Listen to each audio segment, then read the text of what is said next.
This week on The Fourth Culture. There is a huge ring. How long have we been gone? This is a job for Agatha. You do, in fact, disappear from where you are at the moment. He's going to shape the weave into a single long thread that will drip magic down onto the tree and by extension, Eijnar. Right, you ladies, we'll be right back. You guys hang tight, keep safe. Okay, so what we got to do is find some mirrors. I'm good at that. Friends! Is there anybody out there? Freaking dragon! Visitors from Sigil are most unwelcome at the moment. Oh, how do we go back? Oh, how do we go back? Just tell me. I'm so sorry. I'm so sorry. How do we go back? Everyone, look. Don't go through this door. Leave through your teleportation means. Stay here if you need to. Twilight Senders no more. Hello, and welcome to The Fourth Culture. My name is Ramji, and I'll be your Dungeon Master and host as we wander around the wonderful world of Urtu, possibly, maybe, you never know, with our gang of intrepid players. Joining me tonight, as always, is the really rather remarkable Licio as Kie, the monk with the mostest. We have the pink-haired one herself, the dreaded barbarian that is Sheena Chan, and Yrsa is the dreaded barbarian. Pardon me. And I can be a dreaded barbarian too. Then the dreaded barbarians that are Sheena Chan and Yrsa the Goblin. Also with us tonight, as always, is the one and the only talented singer and star of morning radio, Barra Joe Tan, who is also playing Barra the Bard, the talented and rather incredibly abdominally gifted.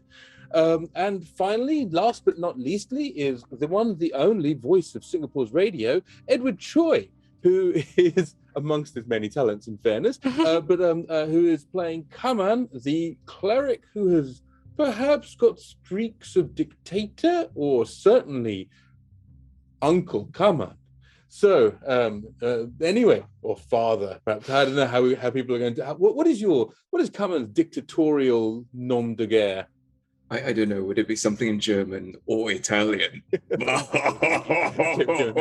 It's like my symbol. What would a good symbol be? Oh, it'd be a stick. It'd be a bunch of sticks all tied together. You already have an eye in a pyramid, in a square, in a circle. I mean, you've kind of gone for a few things there. But for those of you who don't know what I'm talking about, we have a wonderful, wonderful Discord filled with wonderful people who talk about wonderful things and also cat pictures and food and stuff.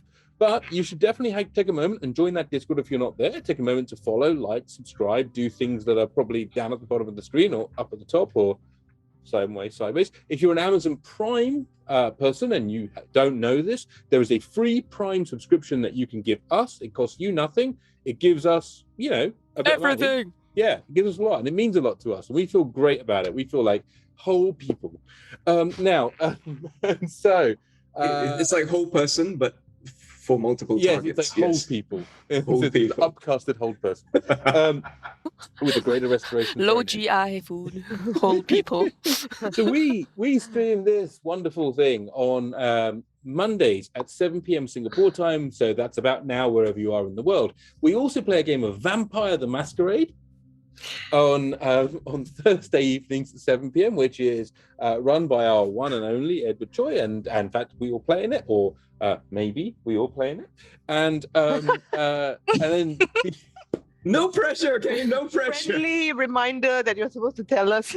I totally remember. Like just before this stream started, I was like watching I was still on session 0. Oh yeah. So it was very surreal to like hear y'all talking the whole day while I'm like doing my dishes and stuff, and then suddenly I'm in a call with all you people, and it's like, wow, I have stepped into Let us know. company of the stars. That's not like wow, what am I doing with my life? Wow, that's like wow, that's it was amazing, like right? cool. Awesome. Yeah, wonderful. No pressure, okay? Really no pressure. I don't mean this in a take your time, army sergeant kind of way. No pressure. We have new stickers. Yay! Or new emotes. The Yay. amazingness of our production crew as a whole is a thing of legend and wonder, but specifically not one but two of them, the one, the two and only Hans and Cheryl. Hans and As always, thank you, Hans, for helping to run the show tonight. And Cheryl has created amazing stickers and things that are available on Discord, but also you can see them there. Look at that. Look at those things in the chat below. Aren't they the cutest? They are so cute. Oh gosh, I love it. Yeah. There's Super cute. an amazing Argentinian artist she worked with to create those little stickers. I have no idea who that Argentinian artist is. His name was in the Discord. I will magically be saying it right now, thanks to the wonders of JR's sci-fi abilities. Nope. So thanks very much. That you're an amazing artist. We really appreciate you. But jokes aside, really awesome. Thank you very much for doing that, Cheryl. Thank you very much, everybody that spent time and effort in our chat and in our Discord.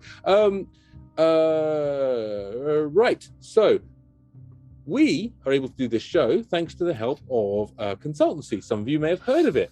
What's it called, everyone? A better consultancy. Oh wow, the latency. Good morning, Mr. No, So this is how it works, okay? Call and response, okay? Call and response. Okay. I call, you respond. All Okay, right. we got this. Where do we want to work?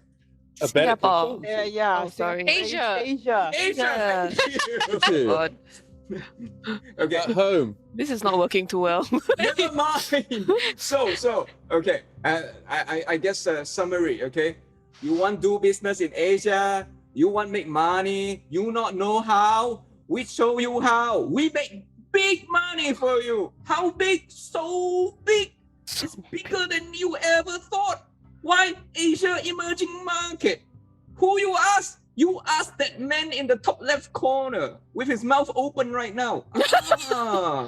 A better consultancy.co. This is not representative of how we think Asians speak. It is what the accent that Ed does sometimes for fun. I'm not sure why. I apologize to anyone who might find that uncomfortable. It's Sandy accent. Sandy accent. Yes, but www.abetterconsultancy.co. If you've been watching us for a year and you've not been to that website, what are you doing? Go start a Yeah. business. Go. Yeah. Not do something in starting your a life. business.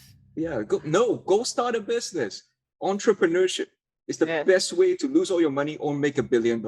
Yeah. It's one or the other. One Go of these big or days, go home. Do or we do might not. actually There is tell no you what they try. do, but we're not going to. We're going to keep it like the long game. You're going to go, yeah, what are they? We don't know. They're a better consultancy. And if you want to do business in Asia, but that's all we know.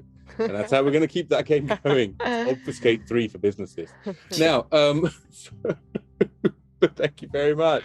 Just wanted to say, over the weekend, I had the genuine joy to play a couple of games, but specifically one which was for our friends at Dreaded GM.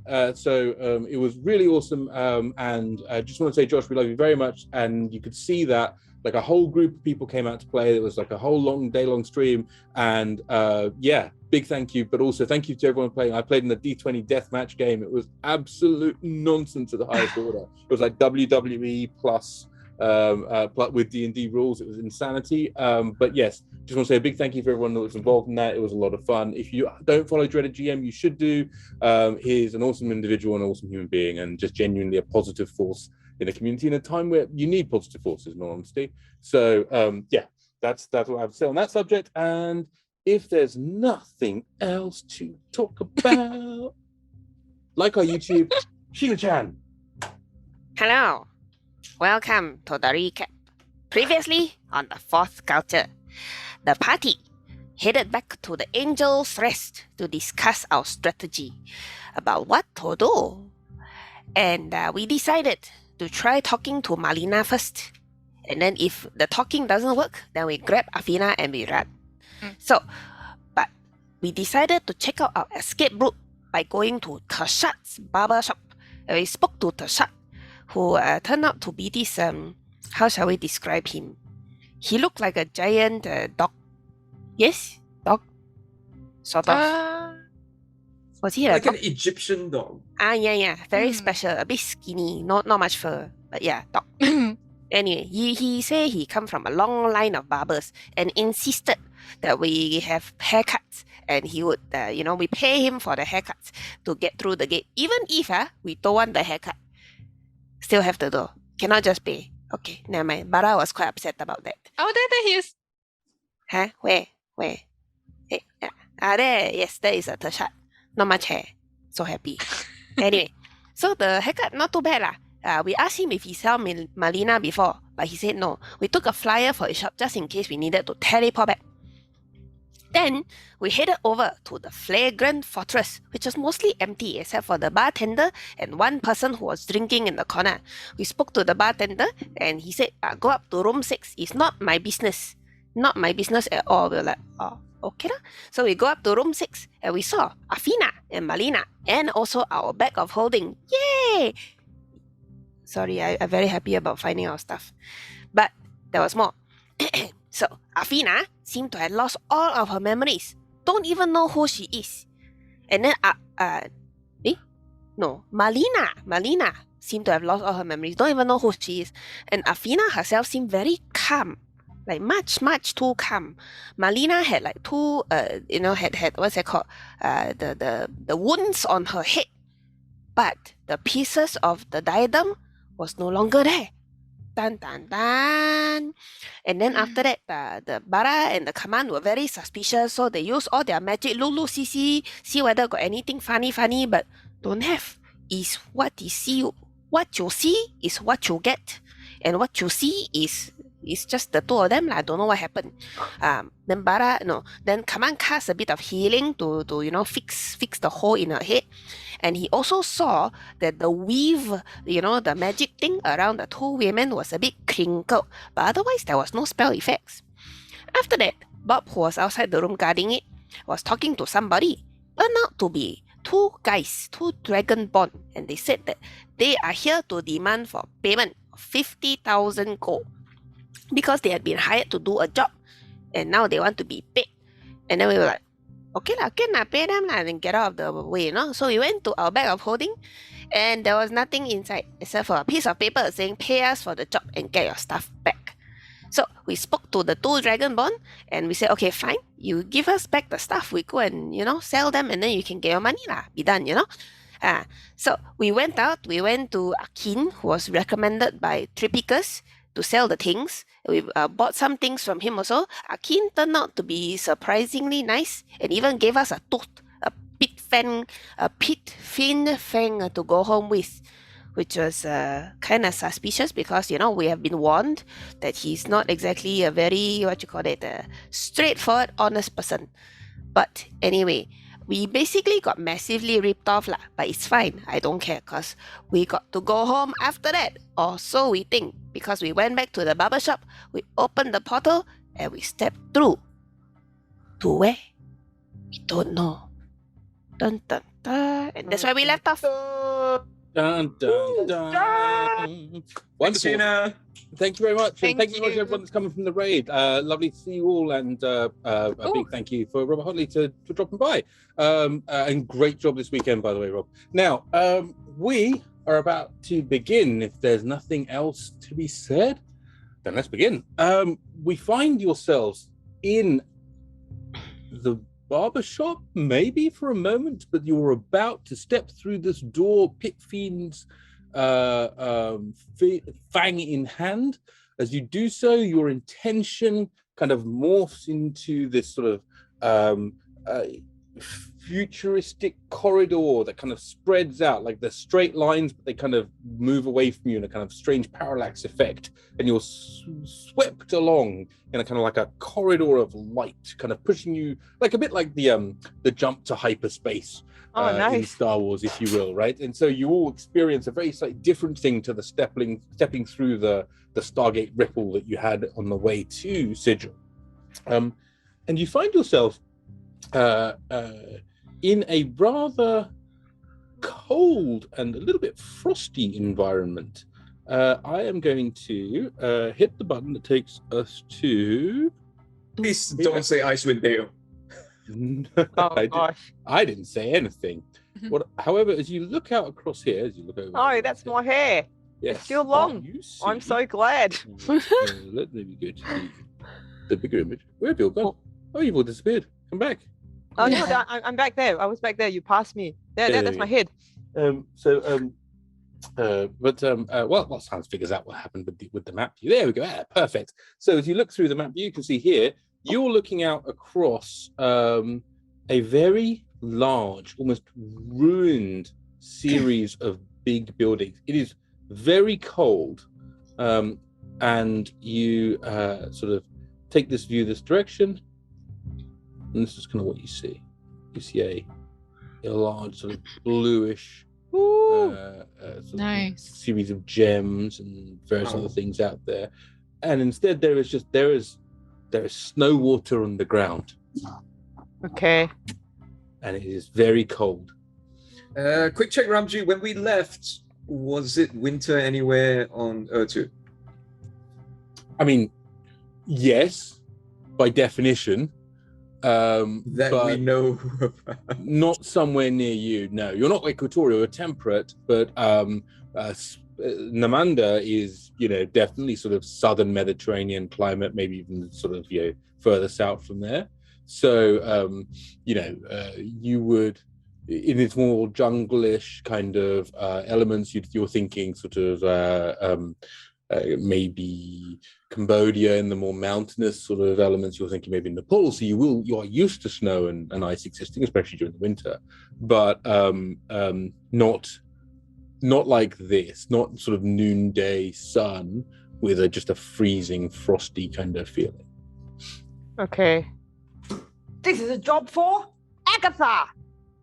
All right, you guys, don't mind if I just take a call. I'm just gonna step away for a minute. Okay. Hang in there, bro. Hold on. I take up my flame tongue and I activate it. You definitely feel warmer. One other thing you notice is just looking up as you look back at yourself from this way. The camera goes up. There is a huge ring that you kind of look around and you see. Okay. Wow. Okay, guys. In the air. Is that an onion ring? Onion ring? Yeah, I don't know. It's like the onion ring we came through on the way to Sigil, yeah? But fell down. Oh, yeah, the onion ring fell down. Oh, no, poor onion ring. But this is much, much bigger. Oh, it's a much bigger This is fallen much onion bigger. ring. The onion ring you had previously was sort of maybe 3 meters-ish, maybe 4 meters sort of high. This is, maybe 50 meters from where you are. It's a pizza crust. It's a pizza crust, guys. It's a pizza crust. It's a giant pizza crust. Okay. If it's okay with you guys stay warm, huddle around the sword. I sort of gently like not daring to touch Athena. I'm like, just go towards the sword and stay warm, okay? Okay, Athena. You two, Melina. Okay. Athena and Lena. Okay. I go and make the call to Agatha. All names must end in And Ina, actually, if you're female. Okay. So I sort of go to whatever corner of the tower that we find ourselves in that I have a little bit of privacy. Is there no? Not really. I mean, there is sort of, it's a very, very small space that you come in. You actually sort of there is a floor above. It's okay. I don't want to go exploring by myself, so I'll just go behind the party, and I'll use my minor illusion to set up a screen. It would be like one of those like TV screens. Yes. It's just sort of like with a soothing image of home, like maybe of the camp that we all like hung out in, like toasted marshmallows around since there's a fire here. Nice. I cast that and I get behind the screen, and I call Agatha, who is my patron deity. So I sort of like lift up my midriff armor. I'm like, hello, Aggie. Aggie's there. Couldn't contact you before. Aggie. You hear no response. You do hear a bit more of a crackly static. It's like a magical static. Aw, crap. Aggie. I just want to know if we are still in a sigil, or we managed to find our way out, or or Yrsa's pit fiend boyfriend played a trick on us. Or you don't hear anything from Agatha at all.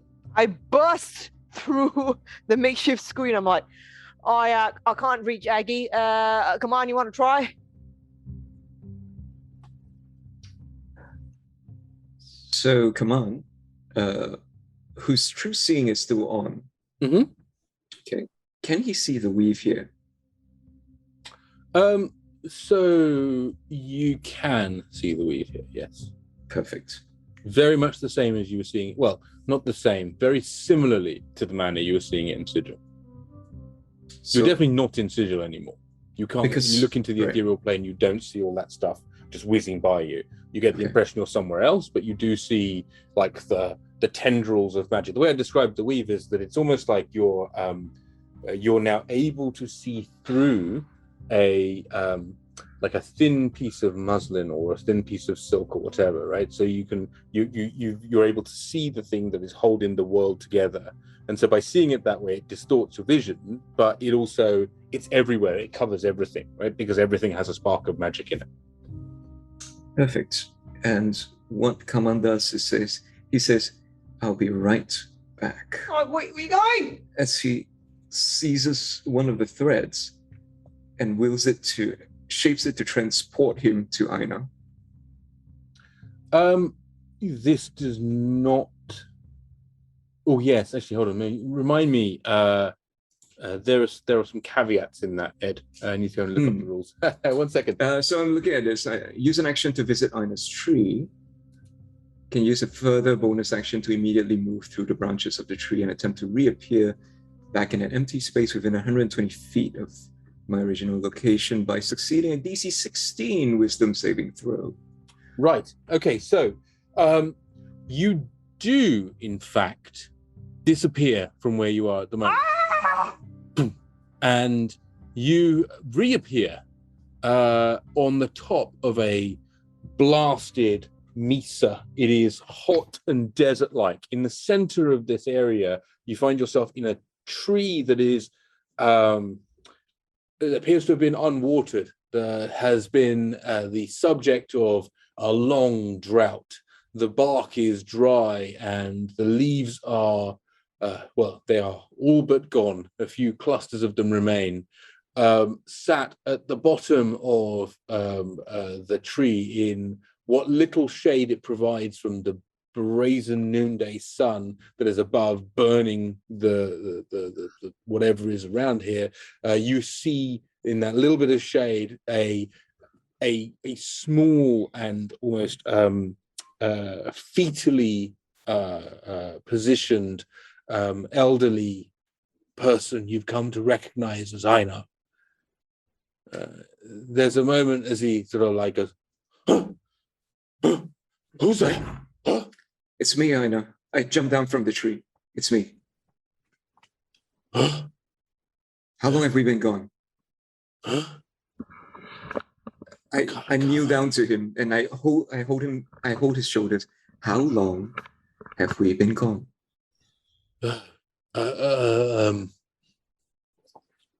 Stops. And I need you to make an insight roll for me. Oh, insight, you say? This is a 17. With a 17, it is clear to you that Eijnar has very little sanity left. Okay. His whatever marbles he had previously that was holding him together appear to have become a lot less connected, if you will. And he looks at you and he goes,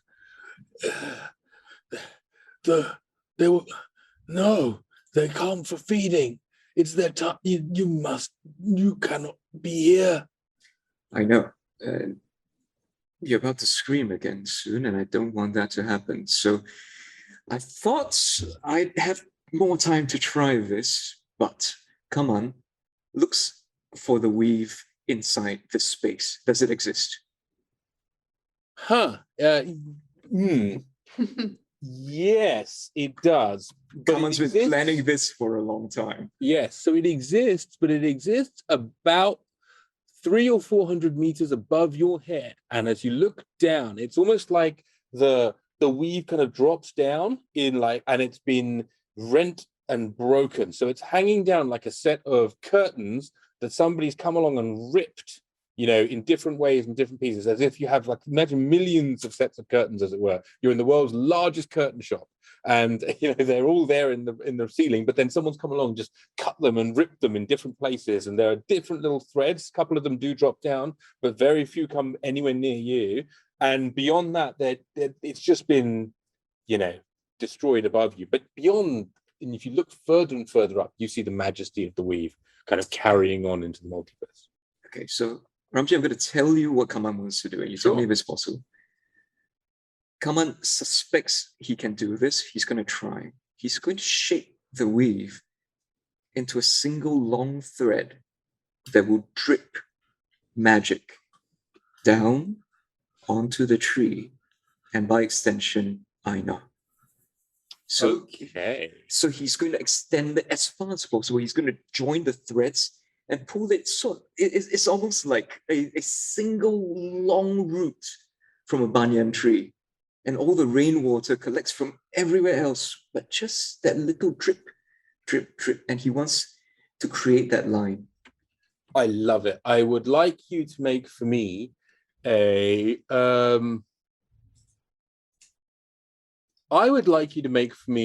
straight wisdom saving throw, as you're going to basically attempt to grab hold of a multiverse that has been sundered from Urtu in one way or another, and rejoin it. Okay, so Casey, could I trouble you for 10,000 in time? Do you want to roll first, or because he can? Sorry, what? He can give you the intern after. Who? What? Casey can give you the intern after. Right, I roll first. No. I'm vetoing that. Like, you can't go claiming it for the audience as part of gameplay. That's ridiculous, right? That's audiences doing it is one thing. Okay. Thank you, Casey. I really appreciate this. So I'm rolling this with advantage. Thank you very much, But he Casey. redeemed it. Okay. Yep. So this one's for Eijnar.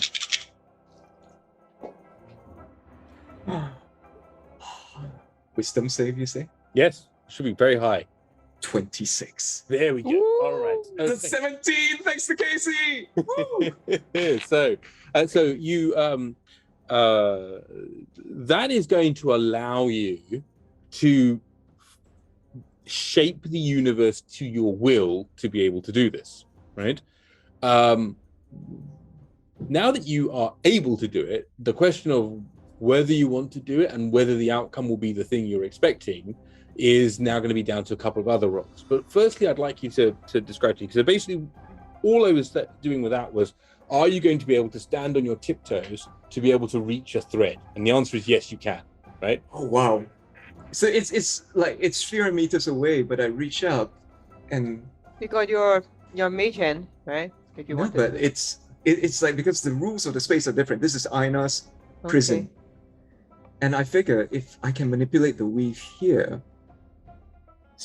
and connect him to it somehow, not directly in this case, but if I can feed the power of the weave, even just a tiny drip into him, it might change the rules of the space enough to give him a fighting chance to survive it or restore him eventually.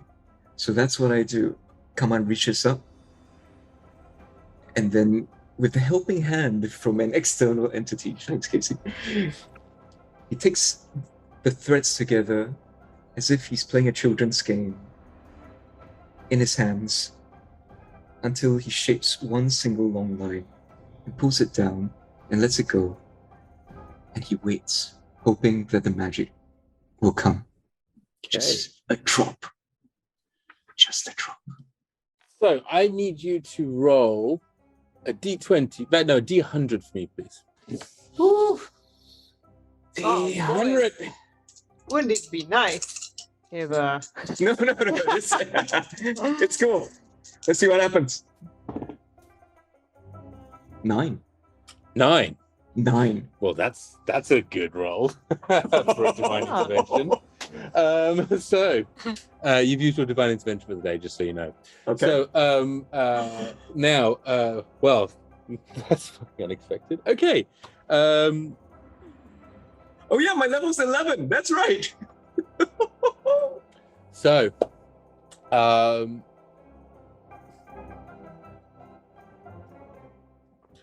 okay.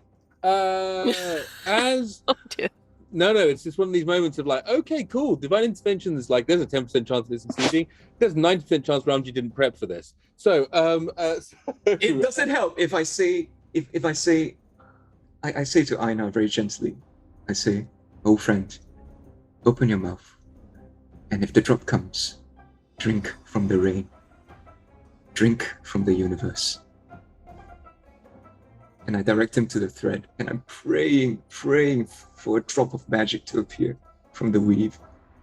And so, with that roll, you see that Einar's gaze, cloudy and confused as it was in fear of his torment, kind of clears for a second as he looks up and he sees this thin tendril of colorless, almost impossible to describe the color, one might say, of the weave, because you can only perceive it if you perceive it. So, visual senses aren't going to cut it. But this sort of incredible torrent of the sky that manifests itself in the tiniest of thin spools that Kaman manages to pull down. And as it does so, it reaches the top of this tree that was put there by Yrn and Yrn's blessing. And as it does, there is a moment of the tiniest drop of mana, of magic, of potential, whatever you want to call it, trickles its way down and touches the tip of this tree, and a small burst of green and then a petal of a flower appears, and then another petal appears, another petal appears, and then a full flower opens. Sat there on its own, like behind it is still this sort of like very tired and broken tree, but then on the center of this opened, was like a jasmine flower. Right, so like in the center of the jasmine flowers, there's a stamen, and then the tiniest drip of nectar on that flower drops off the flower and finds itself spiraling down and lands Gently on Einar's cheek and runs down into his mouth. Drink, oh friend, drink. You must be thirsty. He looks at you and says, "Go. And thank you." You never gave up on me, and I'll never give up on you. And then, I know I have to make a save for this, but would it be cooler if I just disappeared back and reappeared with them right now? There is a part of me that thinks it would be cooler for Kaman to then go, yeah, I should have left, but can you just hold on for a second? But no, absolutely. You 100% disappear. Narratively, it makes way more sense as Kaman looks at you, and the last thing you see are his eyes. And as he looks at you, his eyes turn iridescent blue. Ooh. Huh. Ooh, cool. I've never seen that. Yeah. It's a new thing. Okay, right. My work here is done. So I return back to Kaman reappears in the same spot where he left. What? Sorry, where did he go? We're back on Urtu, I think. What? I'm quite You sure. sure? I just visited Eijnar at his tree. Okay, like, did he tell you that we were back in Urtu? No, but if I visited Eijnar, we're back on Urtu. No, we're just not in Sigil anymore. We could be anywhere else. I tell you what, since the gods are not being very helpful, how about we just hop on Bob and fly around and see if we can see anybody, then we can fly down and say hello. Or Where are we we? could prepare a circle of teleportation that will bring us back. Yeah, that's true. Yeah, we could do that. Back to where though? Sunali's. Okay. Sure. It's a much better temperature there than here. I have the sigil key. Unless you want to explore this place first. Yeah, maybe we should check it out. Like we're in a tower. Like what's in the Yeah. second floor? I mean, our DM go to all the effort to make the place. Maybe we walk around a bit. What are you saying? Flying on It's bog okay. It's okay. It's sounds no really need. nice. No need. It's okay. No, This but, makes sense the here truth for is- future as well. I will take a while to set up the teleportation circle. Okay. It does Will take you be? 10. We can fly around in the meantime. Yeah. So Kaman starts preparing. Does somebody want to stay with Kaman and the rest of you go with Bob? Oh, you take care. Oh God. Hey, Melina. I don't know if you remember. You used to be like this great fighter. You like beat all of us up. You remember? You remember? You see oh, hang on. Haha, 1 second. That doesn't work. Can I go here? Yeah, there you go. There's a moment as Melina looks and says, where are we? I do not Good. recognize where we are. Okay. Athena. Like, I don't suppose you still got your. Do you still remember how to heal and do funky shit like that?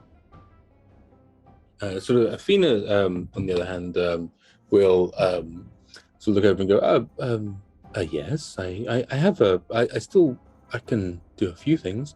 I've never been as powerful as you guys are, but I mean, I can sew a few wounds together and cast a couple of spells. Where are we? Is this? I thought we were going back to Urtu. Yeah. We're trying to find out. We might be in Urtu, but if you could just take care of my friend here, my blue friend. Sure. What do you need? How can I help? Just make sure he doesn't get hurt or anything like that. She sort of looks at you and kind of like okay, I can try. I look to Kie and Yrsa. So, should we go or? Okay. I really I look wanna fly. around. Are there stairs up and down from where we are? So from where you are, as you look at it, there do not appear to be a clear set of stairs, though there is this set of boulders that are here make it very easy to get down onto the surface. This is some sort of strange watchtower as you kind of like go around it that almost appears to have merged with the solid stone at some point, as if this is this is not part of the design. Stone was not included. Kaman has started drawing on the floor, folks. It takes about a minute for him to create. He's drawing a circle that's about 10 feet in diameter, and you know that's the teleportation circle. It'll take me a minute to get it ready. Would you like a flying bob? Yeah. I guess. Are you guys gonna be warm? I can light my torch with prestidigitation and leave it here for you guys. Okay, you'll be fine. Okay. We So hop on Bob and go look-see. Wait, so the only person staying with Kaman is the Melina other and two- Athena. and- Yeah. I guess I could stay back because I don't really trust them yet. I mean, I want to fly, but I would protect Kaman more than that. Okay, let me take a look at how my perception. My perception is 5. My perception is +6. Hmm. Perception. Oh no, it's +8. Can lah. So I'll hand Kie the torch. Right here. Okay. Right, you ladies. Stay warm. As I say, you ladies, I include Kaman in this. Like, okay, girls. Kaman ignores you. We'll be right back. You guys hang tight. Keep safe. Okay, I follow Yrsa's lead. We hop onto the Bob and go for a tour of the place. So as you do, you see that whereas previously I had it without the ever-present fog that actually is part of the moniker of this place, that you can actually see the initial bit. This is, in fact, it's a very, very foggy environment. There is some sort of series of things in the background, but realistically, as you begin to move forward, you see that there are, let's say, a deserted, or certainly not deserted. There's something of a run-down feeling to this city. How far are you going to go? Because it's just Yrsa and Barra, right? Yeah. Yep. Yeah, we keep flapping on, keeping an eye out for anything moving in the area. Okay. Do you have detect magic, Barra? No, I don't. Okay. Yeah. I have. Oh no, I don't. I only have counter spell. I have stuff to dispel the magic. but I No, have not detect- dispel. Sorry, Yeah, detect I don't magic. Have, don't have detect have, magic. Okay, can. No So problem. Bob looks around and says, "This place is creepy." Yeah. Does any of this architecture look familiar to me, being the bard that I am? Do you mean, does it look like architecture from Urtu? Yeah, or like It does anything. not look like architecture from Urtu. Does it like look like anything I might have seen in a book, or? I would like both of you to make a history check. Barra, you can make yours with advantage. Oh, huh. History. I wonder why that is. I'm so curious now. You're a bard. Oh, I'm a bad. Why? That's right. You drink and you know things. I do. Right, first roll. Okay. The second door, your Barra. A 19 for me. Okay. And what do you roll, Sheena? Oh, sorry. I get to roll too. What? You get to roll history. I am dumb. You just didn't go to formal education. You're not dumb. What? You just Oh, 19. Oh You are not dumb. Nice. You paid attention. Flat roll. Flat roll. You paid attention. Plus 0. So with those two things, you remember two distinct things. The first is Barra, you're reasonably sure you would recognize all of the more recent and modern types of structures in southern Amanda and in Jembadar, especially after you encountered the book that you found in the crypt that Kie found her sword of stealing souls from. But you don't recognize any of these things. What you do recognize, however, is that you kind of crack your memory. You're like, I've seen these patterns before. I've seen these crenellations and this decoration style before, and I've seen this scale before. Where have I seen it? Where have I seen it? And as you're saying that, there's a moment Where have I seen it? Sorry, I'm saying it. Just where have I seen it? Where have I've seen these crenellations before? Where have I seen it? Yeah, and as I say it, what happens? As you say it, it comes to you, so that you do recognize some of these shapes and this layout, because there was once a mirror you went through, and you went into a different place, and then you had to return from that place, and someone brought you back. And so there is a similarity between the construction here and the construction you saw on the other side of that mirror. Yeah. This place look very familiar. You remember that time we were in the watchtower? Yeah, I do, yeah. And then I went through the mirror. Yeah, I remember that, yeah. And then after that, I ended up in a place, and the housing looked a bit like this. Okay, so what we got to do is find some mirrors. I'm good at that. Let's go into some of these buildings and find some fucking mirrors and look into them. How was that the conclusion that you came to? Oh, well, I thought, if like you went through a mirror and you got on the other side and you came to this place, then like logically a mirror that we find here will take us back to Urtu. Sure, but I'm thinking maybe it's more like, all these giant circle things are guarded by That's true as well. Oh, that makes sense. Yes. Okay. So I don't know whether there will be a an urn tool here, but maybe. Okay. Yeah. Command back there's got dramaturgy. Maybe we can get him to Ask scream. him to shout, huh? Yeah, get him to scream Actually, really it's loud. been about a minute. He's probably gone somewhere by now. You know what he's like with teleportation. No, it's true. Maybe we should get back and snoop around and just make sure he's okay. And we can check out the second floor of the tower. There might be a mirror there. Okay. Come, Bob, let's go back to the tower. Bob kind of veers back in the air and does a... Hey, Ramji, you said it looked familiar to me as well. Is there a reason why? That's why. It's basically you recognize it from the watchtower in South Marabanda hilltop cliffside. Pardon me.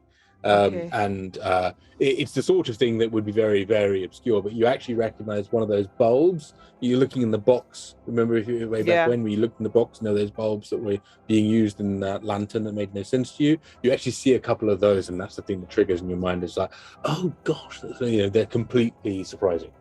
Okay. Um, Okay. What's Kaman doing?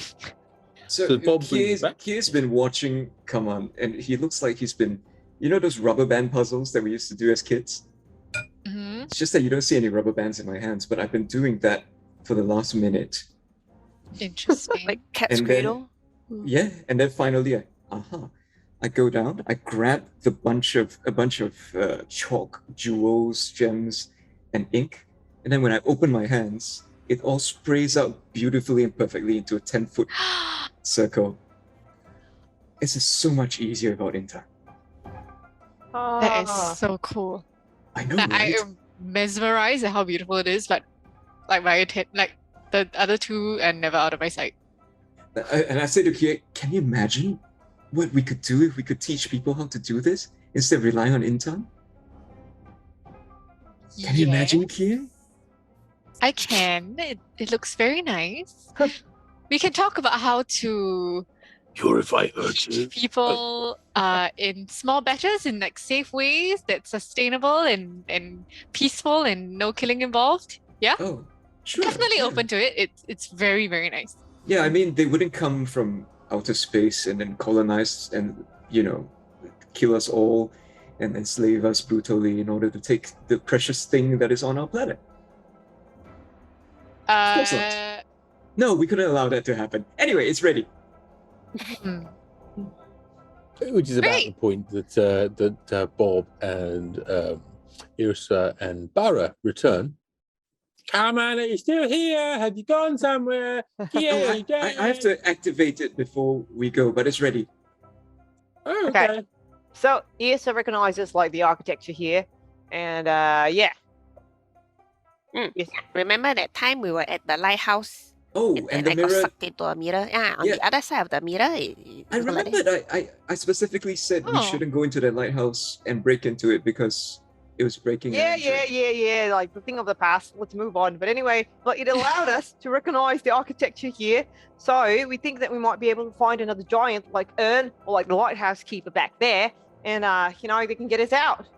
Or we could leave things well alone because it doesn't belong to us and we don't belong here and we should go. I guess. I mean, I was sort of hoping that we might be able to find another one of the what they call it, the gatekeepers, the Guardians watchtowers. Yeah. Yeah, and to let them know about Urn. I mean, hopefully they know by now, lah. But if they haven't, Yeah. Did that's a you good point. see any of them? I mean, they're not hard to spot. Well, no, they were Actually- pretty hard to spot. Yeah. Remember Urn? Like he was just like hiding in plain sight. We couldn't see him. yeah. I guess so. Well, I suppose I could shout and then from here, and then if bad things happen, we just jump into the circle. Okay, yeah, that works. What should I shout? Hello, we're Ern's friends, and we'd like to come and tell you that something bad has happened to him.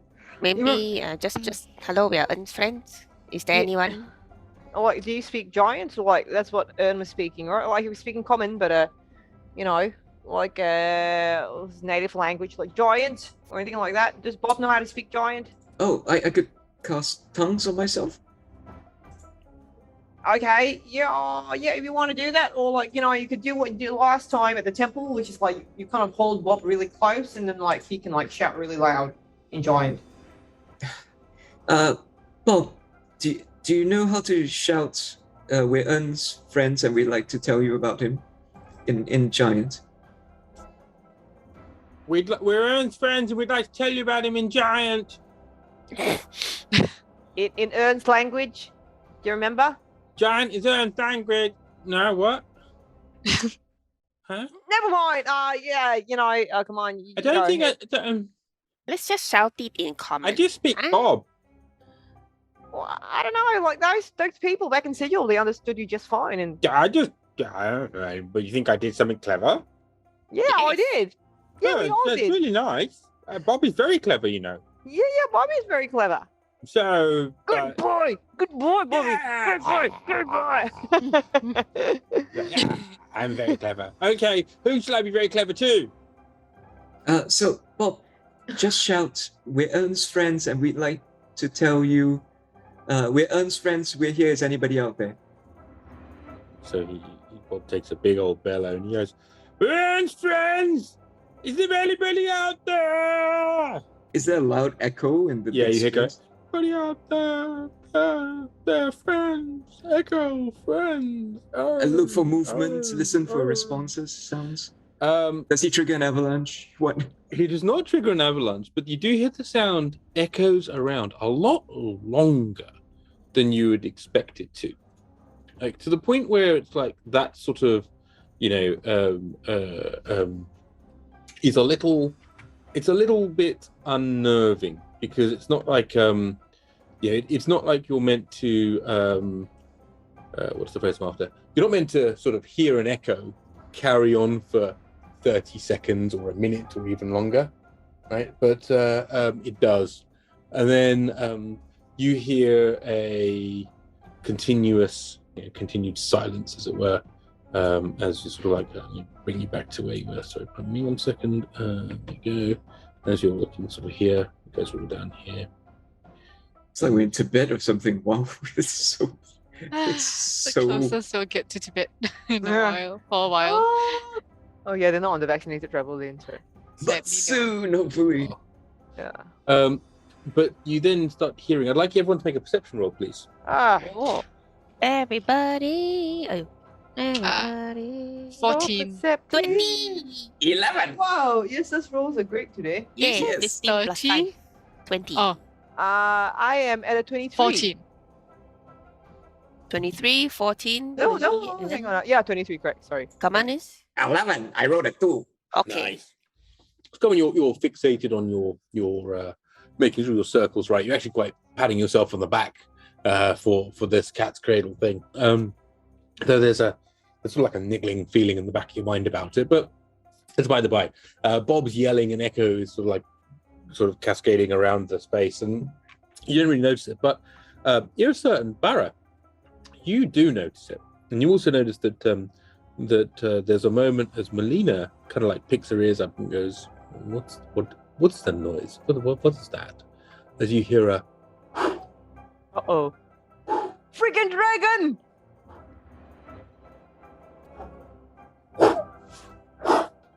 Oh, as a huge shadow looms its way. Oh no! Oh shit, it's not even black. I don't have advantage towards black dragons. It's green, huh? Oh, I don't see it, but that's okay. As you look at it, it does appear to be sort of greenish, but it's sort of a very, very kind of iridescent, almost a gemstone, sort of Right. emerald green. Okay. But it's you sort of comes across and goes, "Oh, where are you?" At this point, I am going to look pointedly at Lisa, who has the scale.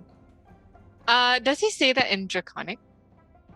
I can understand Draconic anyway. He actually says it telepathically. Okay. So you actually hear it all in your mind. And he speaks it, he verbalizes it draconically. So if you were listening, if you speak Draconic, you would hear "Who are you?" and you'd also hear "Who are you?" in your mind. If you don't speak Draconic, you'd hear "Bwah!" and you would hear "Who are you?" in your mind. Okay. So Hi. Hello. Hello! Hey, Ron's friend. Hi. We are Survey Team 3, and we have come here accidentally. Do you know where we are? We come in peace, by the way. Charisma is +0. oh God. Visitors from Sigil are most unwelcome at the moment. State your business and leave. We are not actually from Sigil. We are from Urtu. We did come from Sigil, but we were trying to leave it and come back to Urtu. We are all from Urtu. Urtu. Why are you using this entrance? Urtu is not connected. Oh, are we not in Urtu? Do you know where we are? Yes. Could you tell us, please? No. So Barra is going like nudge, nudge, nudge, nudge, nudge, nudge to Kie, nudge, nudge. I'm like, the scale. I lift up the scale that That was for shadow dragons, not Yeah. for Already? but Okay. yeah, so that shadow are the black dragons, right? No, they're- Shadow, a separate- specific, yeah.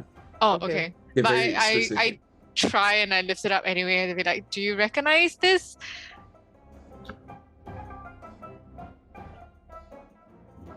You visited the Shadowfell. What of it?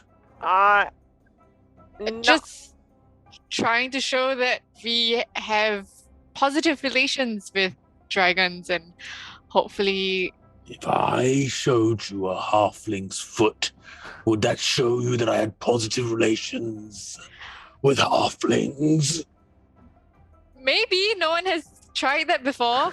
But anyway, would it be okay if you told us? Yeah, can Where you you please tell him that we were with Ern, and Ern helped us get away? Okay, do you know anyone called Ern? He was the guardian of the other portal. He's a guardian of one of the portals. Sort of, you can see this dragon takes a moment and sort of steps back and goes, Yes, what of Ern? You should tell him, Kie. I'm afraid we have bad news. Ern was eaten by. I sort of like edge towards Kie. I'm like, hi, look, great dragon lord.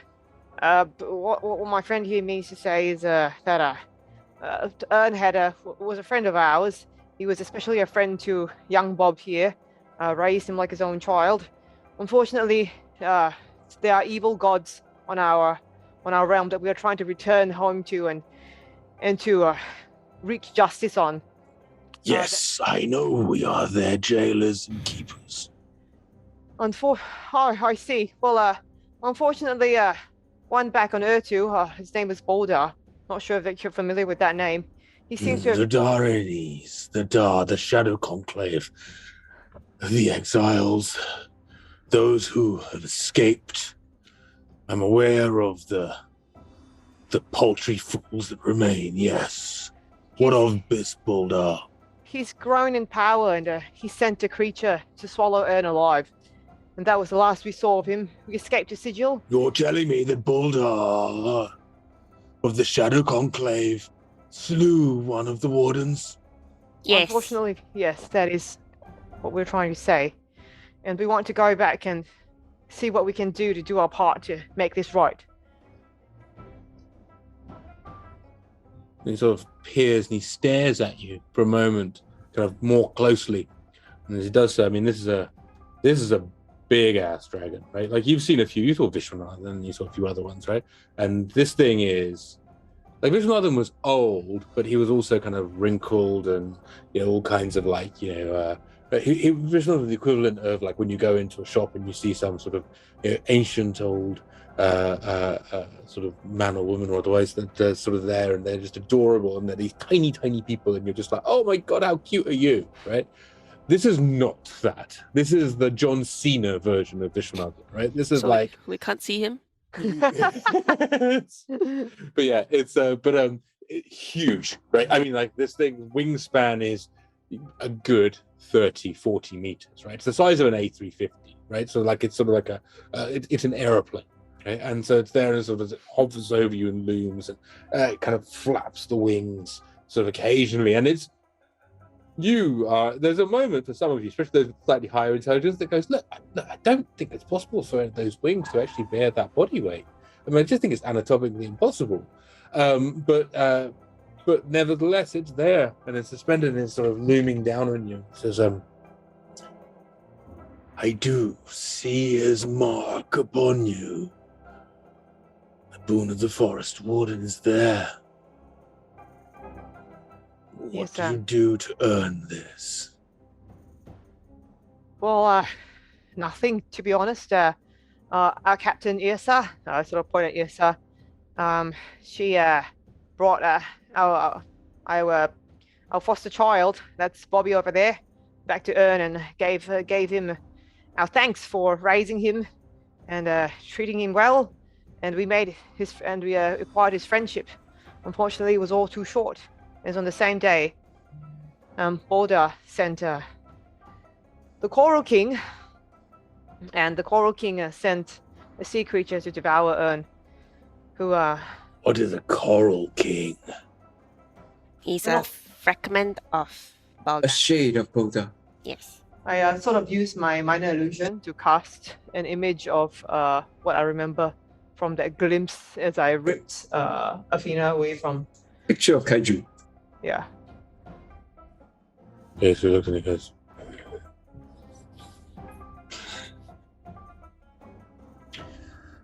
Well, it strikes me then, having not earned this boon in any meaningful way, you owe the wardens for your dinner.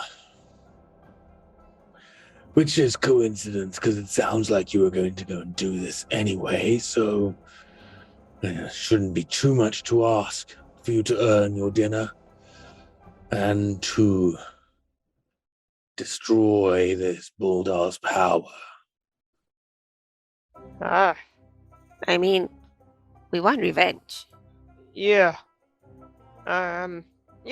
Yeah, you know, like a whole lot of quests, rescue the princess, bring the princess back to Urtu. Yeah, you know, we can do all that and just add it to the list.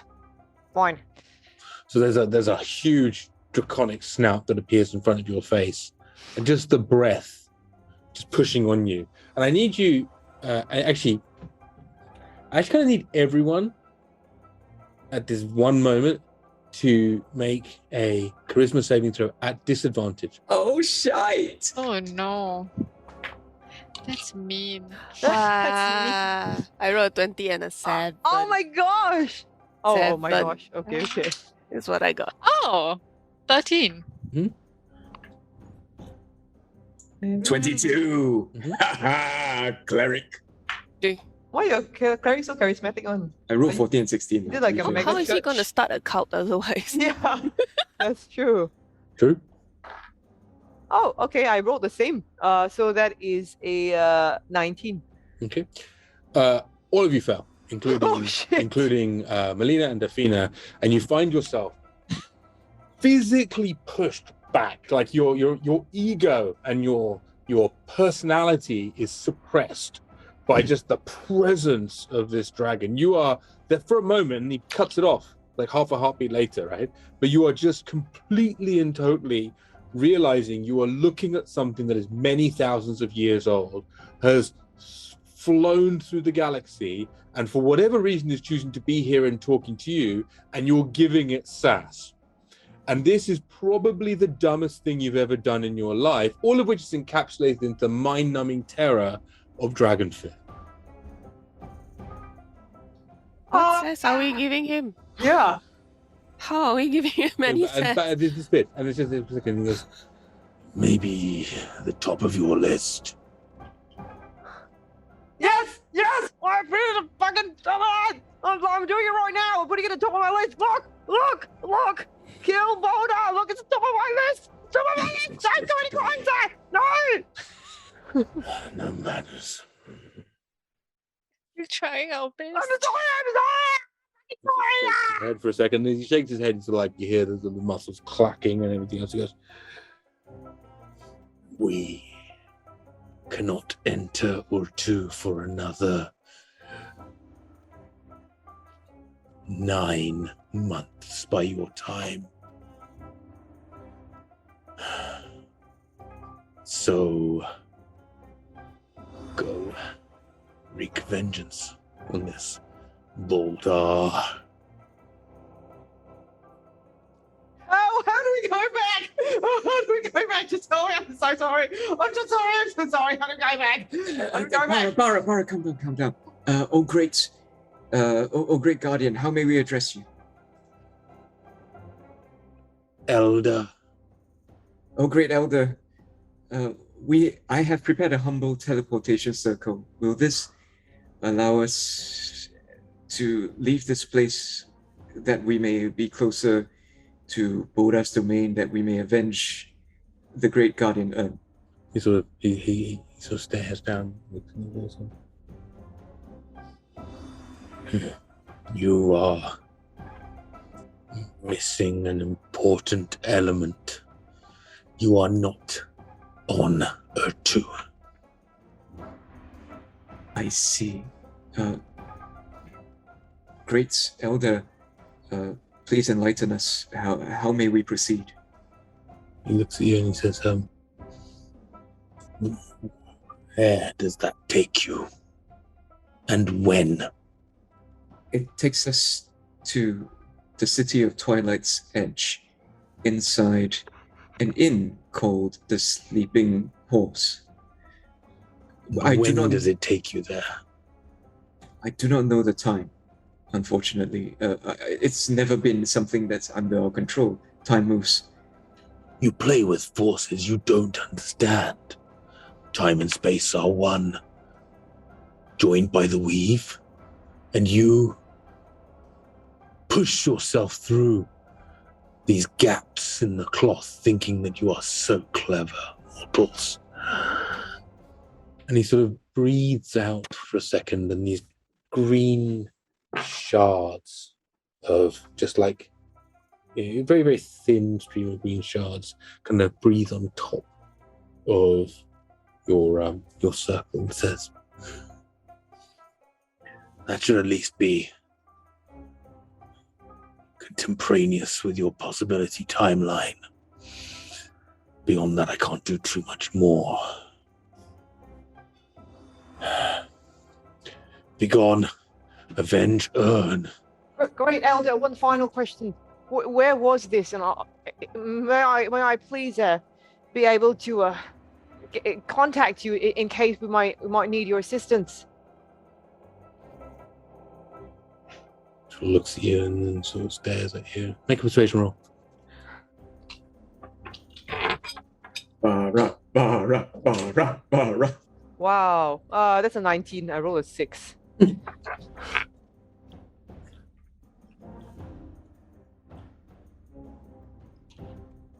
You wear the mark of the forest warden.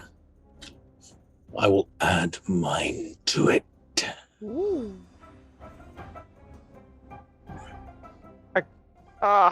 We You are. may refer to me as Elder Long. Elder Long, is it? Okay. Really, very simple. Not hard. Okay. Very straightforward. Okay. One And word or it's- two?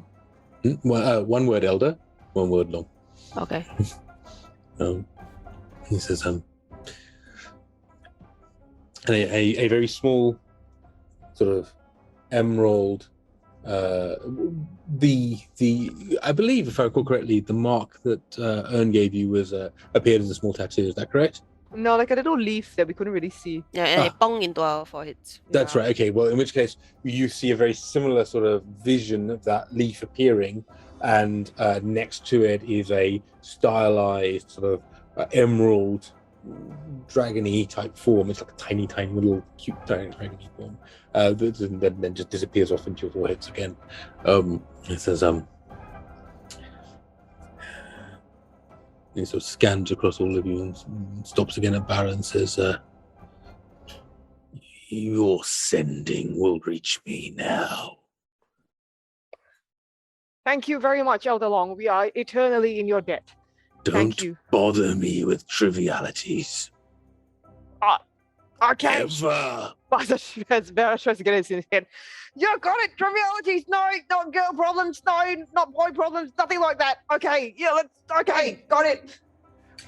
Yes, sir. Kie, shall we go? Yes. Do you have anything let's else? go. Thank you. The final thing he says is he begins to turn and he flaps and he goes, Avenge earn. And then perhaps we can talk about the rest of your apprenticeship. and he just continues flapping away. Oh. What? Oh, what? Is this to Kie or is this Yeah. to everyone? All of them. Spell all of you. Oh. Oh. Did we just get press ganged into the Guardians of the Galaxy? Feels that way. Okay. You're not sure. Prospects. But those of you with slightly higher insight than others will have realized that perhaps Ern's boon wasn't so much a boon as opposed to a recruiter's bounty. Oh no. Or the recruiter's like, here's your Here's 500 your advance. the army. Yeah, exactly. Oh wow. Who knows? So Hard to tell. sneaky. Okay. So this is how they recruit. Anyway, I look at the portal and I say, well, if we're ready to go, I pick up one of the green stones and then I toss it in the air, and when it lands, the portal opens. How do you know how to do shit like that? We have 6 seconds. Let's go. Let's go. As I step in. I I jump gingerly in. like, escort the 2 ladies. Ladies, you first. 5, 4. Go, fucking go! You're piling through, and Bob. Bob sort of like is like, huh? Bobby, come on, let's go! Yeah, wow, that goes amazing, and just like dives behind you. The last thing you hear Bob saying is like, "I want to be like that," and boom, as you step through this portal, and it's very much like the regular teleportations you've been through, except for there is a strongly sort of emerald green light that pervades everything, and you feel it punching through a surface, unlike the way that you have previously. Where you're just takes you from one place to the other, usually the wrong place. I still need you to roll teleportation dice for me. Oh, even for teleportation. Oh, it's a circle. It's a circle. No, it's fine. It's not teleport. Yeah, it's fine. Absolutely fine then. Yeah.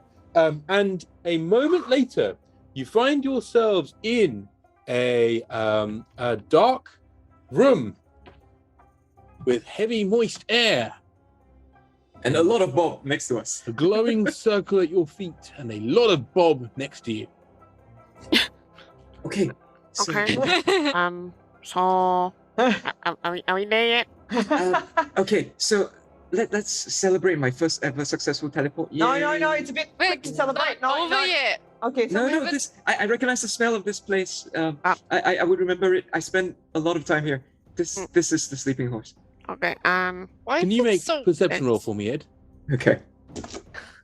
Not say I want to say, but can you get whatever part of you is in my face out of my face? Thank you. As Kaman lifts. That's my no-no zone. No. Okay. 27 perception. 27. It's an incredibly high roll. With Yeah, that rolled an incredibly 18. high roll, you smell many things. You smell the room that Sonali showed you, the ritual room that she had, which has the circlet. You smell many of the smells that you encountered at the sleeping horse before. You also smell smoke. Oh shit. Oh. Okay. And you smell sort of the horrible sort of like stench of sort of like those awful rotten top tones of some sort of decayed flesh of some sort. Oh, no. Fuck. Okay, let's Smell get out. salt of the sea. Oh shit. Let's get out of the room. We've all got dark vision, so we can see our way out of the room. Yeah, I fumble for the door. Yeah, you can see yourself to the end. As you get to the door, you see that where the door was is now a solid slab of stone. Oh, crap. Well, okay, get back, guys. I can either send this all through. I mean, Kie's got, but the 6 of us here. Okay, I'm 27, right, Ed? Yeah, well, that's 27. And you still have your true seeing up, or has that gone? No, it's gone. It's gone. Okay. Yeah. So at 27,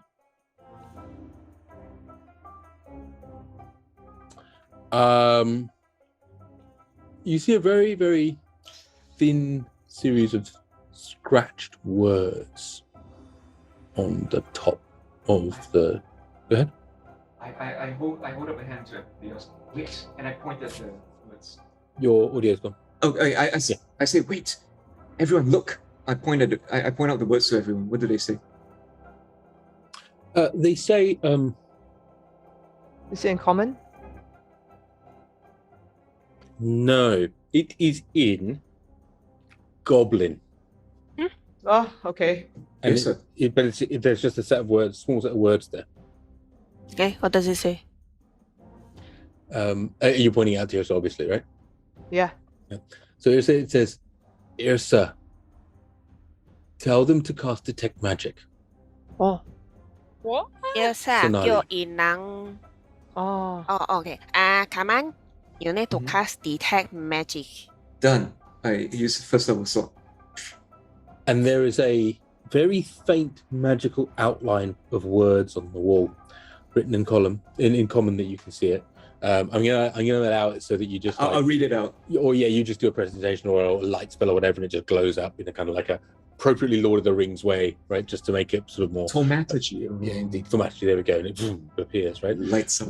And it's a very short message, but it reads as follows. It says, hopefully you've returned safely from Nagsman. No, so when was the last time Snarly saw you? Yeah, next one.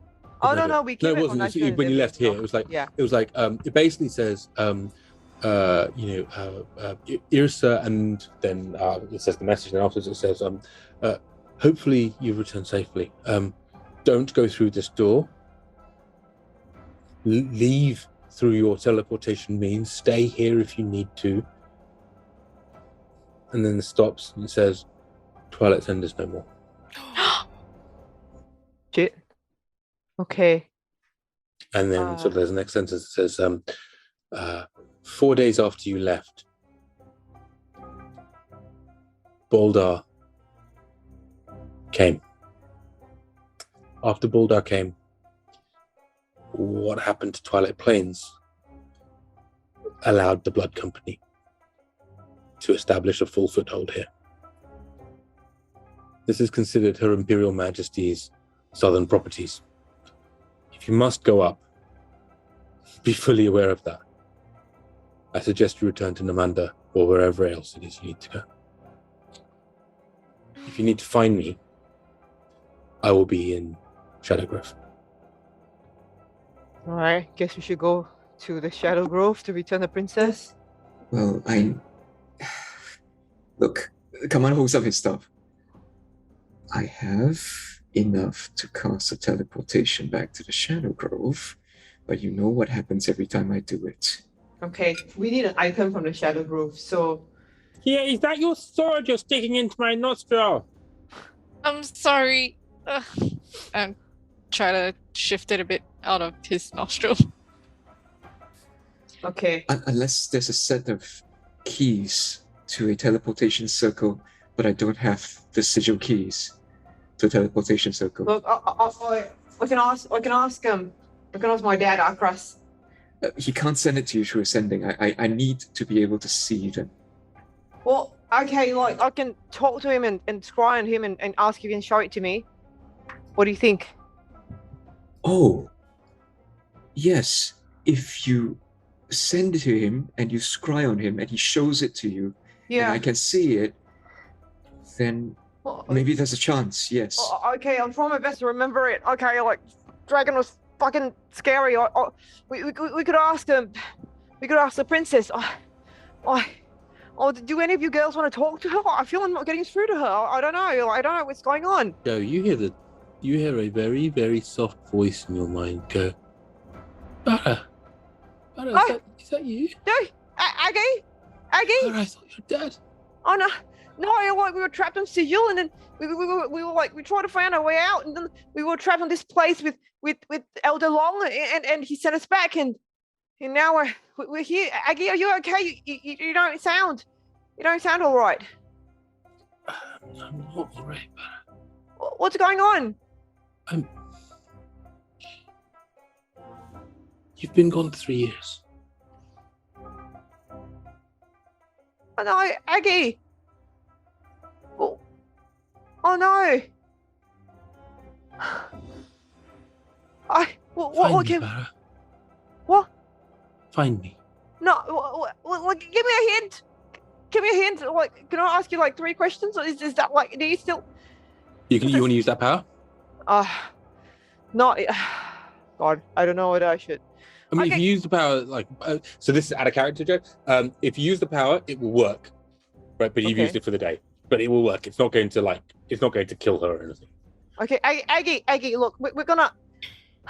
Okay, I'm gonna ask her whether it's a. Oh, so you're gonna ask the company? I'm gonna ask her whether we'll be safe if we return to the Shadow Grove with the princess. Okay, are you guys okay with me asking her that, or should we ask something else? Oh, you have to ask yes/no questions, right? Yeah. Yes, no, I don't know. I guess that makes sense. Okay. Rather than will we be safe because crossroad also can get banged down by a car, right? But more like should we go back to the Shadow Grove or Namanda? I guess. Okay, that's an odd question though. So Yeah. we'll So use like, that should 2 we go to questions the lah. Shadow Grove? That's one question. Then the other question is, should we go back to Namanda? So she can answer yes or no to that. Okay. Aggie, should we return to the Shadow Grove with Melina and Athena?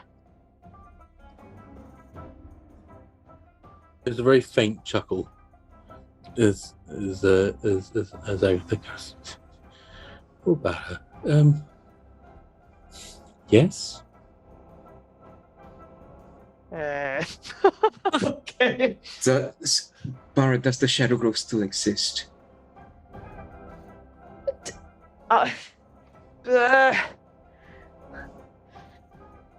Aggie, asking on behalf of a friend, does the Shadow Grove still exist?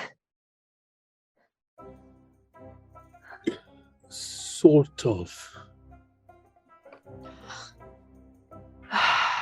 Well, she says we should go, so I don't think we should ask her any more questions around this. So, look, I can get in touch with Akros for any further questions. Okay, look, okay, last. Aggie, can I find you if I go to the Shadow Grove? No. Okay, that's my questions for the day. The last thing you hear is Agatha fades from her consciousness and says, "It all broke, Barra. All of the schemes, all of my plans, they broke." I look at the tattoo of Agatha on my torso. Does it look different in any way? Yes, it does. How's it look? You see that it looks like a very, very old and faded picture of the only Agatha you've known. So whilst Tiamat and various other pictures are there, the long miles, various other things are there, instead there is just a almost like a sailor's tattoo of their mum. It's sort of like a very simple and stylized image of the Agatha as you remember her, the one that tucked you in, that watched over you when you were having night terrors. Okay, So what did she say? she said we can't find her, and then Amanda. Oh my god. Okay, look. We gotta go. Okay, we gotta go. Everything's falling apart. She said all the plans have fallen apart. We gotta. The only thing we know is that Elsa Long told us. I gotta find her. Look, this is fucked up. Did you say the part that we were gone for 3 years out loud to us? No, sorry. She said we were gone for 3 years, and We were what? she said we were gone for 3 years, and she said we should go back to the Shadow Grove, but it's sort of, we don't know if it exists the way that Okay, look, Barra, we gotta take a find her. breath. We gotta Take a breath. look. We gotta go. Look, this is fucked. Look, I thought we could save all of them, and fucking shit. Athena says, "What happened to the Shadow Grove? Look, What's happened to my home?" Tell me. Athena, you're from the Shadow Grove? Yes. Okay, Athena, would you happen to know any teleportation coordinates to like a circle No, there? just answer my question. What's We happened to don't the Shadow know. Grove? We don't know. We gotta find out. We're gonna find out now. We're gonna take you and Melina back to the Okay, Shadow everybody, calm down. Okay? Right now, I know we just came back. A lot has happened. Let's not freak out. We will deal with this one step at a time. Okay? First, get in contact with Akras. Ask him if he has sigils for command for us to teleport over to the Shadow Grove. Grove. Okay. What is the situation? Look, first of all, let me just ask Athena, okay? Like, do you have coordinates to any teleportation circle back in the Shadow Grove? I wonder about you, Barra. What do you think I am? No, I don't. No, okay, fine. Look, okay. Wait. I was the ship's surgeon, Barra. Okay, look, I'll ask Athena. I'll ask Akras. Okay. Okay. I send a sending to Akras. Okay. Akras. Baza here. We've returned. Have the princess. If it's not too late, we're coming. Going to scry on you to show us teleportation sigils.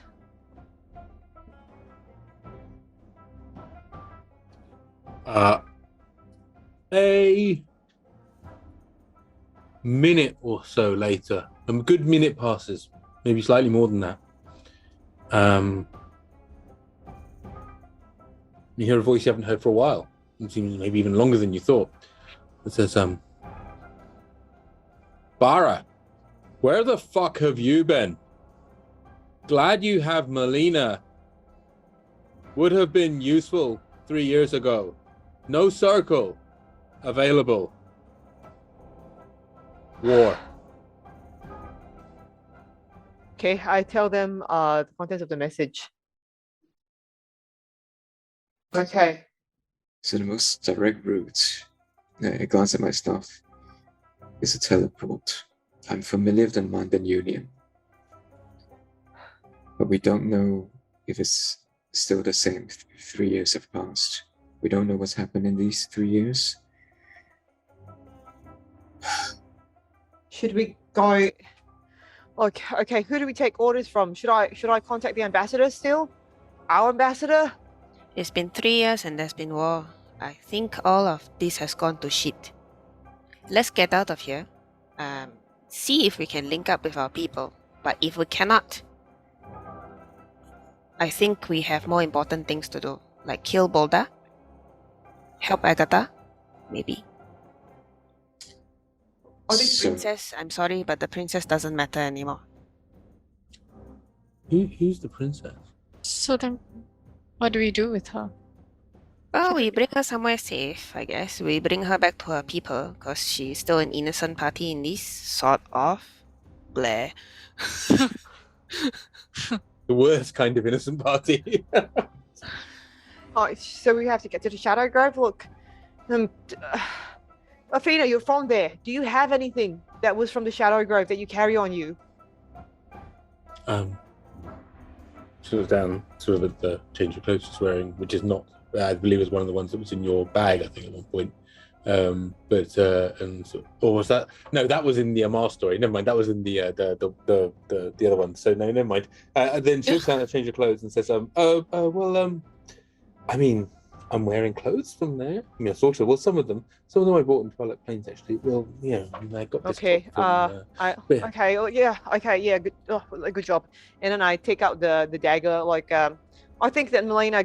Well, Melina was from the Shadow Grove, so this dagger should be from there. I don't know if it's going to help when you're teleporting. I am Melina, so.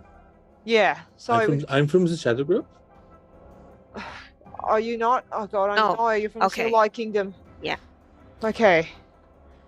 Civilized sounds familiar. Why? I guess that maybe is that my family?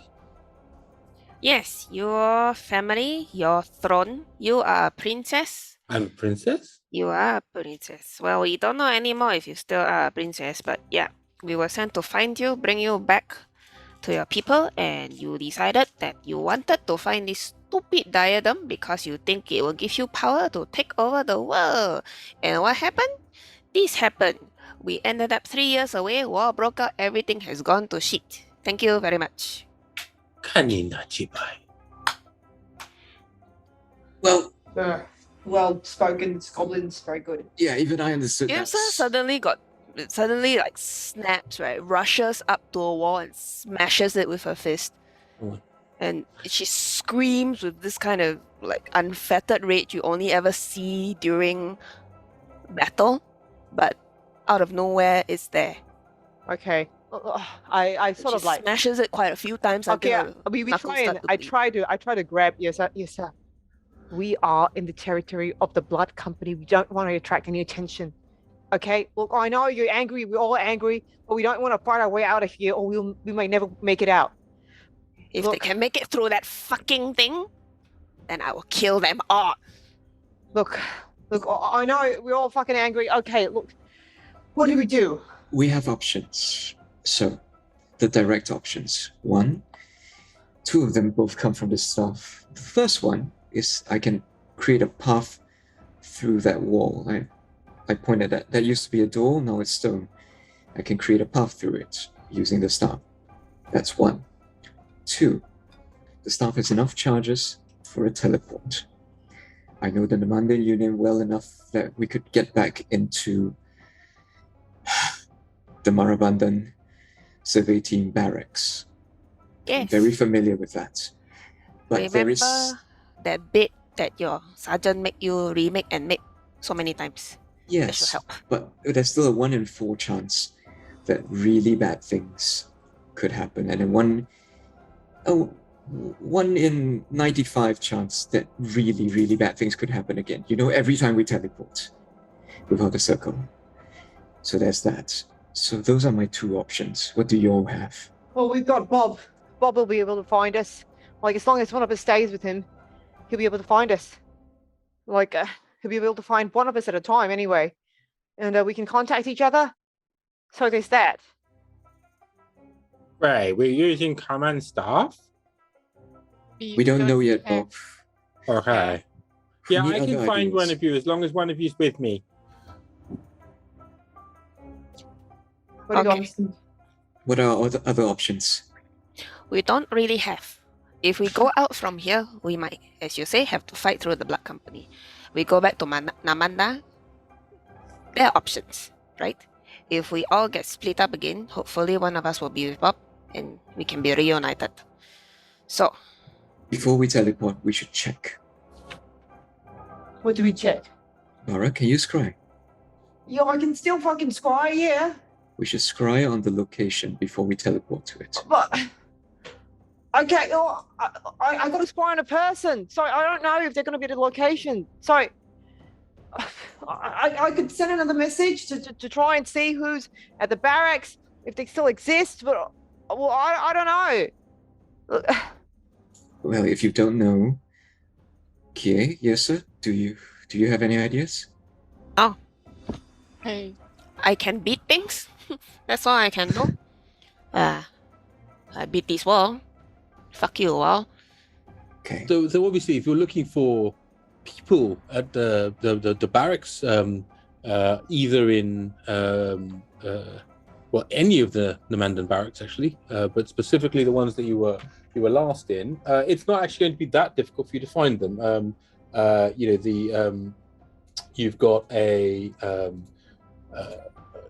familiarity. You were in Corinda and Damashq and Anaunagjuan most recently is the nearest one to Marabanda, and so you will remember the name of a few quartermasters or sergeant at arms or various other things like that. So it's not going to be too hard to discover a person that you know to be able to describe, if that's what you want to do. If you want to go back to the Namandan. I want to scry on somebody who I think is reliably likely to have survived the war, but at the same time is also likely to be in the barracks. So somebody who maybe like somebody who plans a lot, you know, somebody who's like more senior, who would not be on the front lines. Somebody like that. I mean, so that So Barra, you will have, even as a sort of second in command of a special team, right? You probably won't have dealt with senior brass. There's a reason why you're all shunted off into the troublemakers teams. It's because of the captain's wife and the captain. But nevertheless, there's still a hierarchy within yours, right? And so, though almost everybody's operational, the ones that aren't will be the logistics folks, the quartermasters, senior quartermasters. The quartermasters, especially if any of them have handed us our weapons, because then I'm gonna try and use it to see whether it qualifies as an item from them as a benefit to scrying. You know what I mean? You can almost certainly find a Namandan Union service issues short sword in your pack. Okay. Well, I say that, actually, it's a good point. I still have it. I haven't scored any of my items. I pull out a piece of fabric. You recognize it as standard issue Namandan army underwear. I thought you were going to get into It's a been a while. Okay. She once flung onto the stage for Barra to make him feel better during the Yes. competition. Oh, I remember this. Oh yeah, I gave that back to you for a reason. Yes, but look, I mean, okay, I'll take it. I'll take your fucking underwear. Okay, so I take the underwear. I'm like, okay, look, I'm gonna like whoever. I don't think is it the quartermaster that assigns underwear? Well, it will be a very, very junior member of the supplies who will actually be the person that's handing it to you. Okay, you're so sort he's of running probably through the still gears. there. Yeah, he's probably not going to be on the front Probably. line. In this case, we're going to say that it is Staff Sergeant Mira, and she is a very, very, solid looking halfling who has worked in that barracks for a long time. And as always, you want to get on the good side of the people who are responsible with supplies and provisioning. So you got to know Staff Sergeant Mira well enough. So How well did Barra know Staff Sergeant Mira? well, as we knew, because Sonali took Barra's cherry, not that well. Okay, that's true. Okay. All right. Oh, stuff. Oh, yeah, like this underwear brings back memories of a woman I used to know. Oh, no, that's wrong. Okay, look, never mind. Okay, fine. I'm going to try and, so I try and I cast my scry. So Staff Sergeant Mira can fail if she wants, but otherwise she has to roll give me 1 second. She has to roll a wisdom modifier, wisdom save of 23 if the item that I'm holding, which is the underwear, is qualified as coming from her. Yeah, but the Probably not going to be counting as hers. It's a very, very tenuous link. So what is it? +3, is it? +5? Hang on, no, if it's very tenuous, then 0. It's all right. I rolled a natural one on the dice anyway, so she okay. Okay. Where is she? Okay, so I'm scrying on Staff Sergeant Mira. What do I see? You see it is dark, sort of evening light, and you see that Staff Sergeant Mira appears to be sort of in a small a small room of her own. At Staff Sergeant rank, she rates that, and is sort of just sat at a desk, appears to be just writing something, reading something. Make a perception roll. Okay, Ramji, just want to let you know I'm gonna do my best to try and memorize the scene as well, because later on I want to cast minor illusion for Kaman.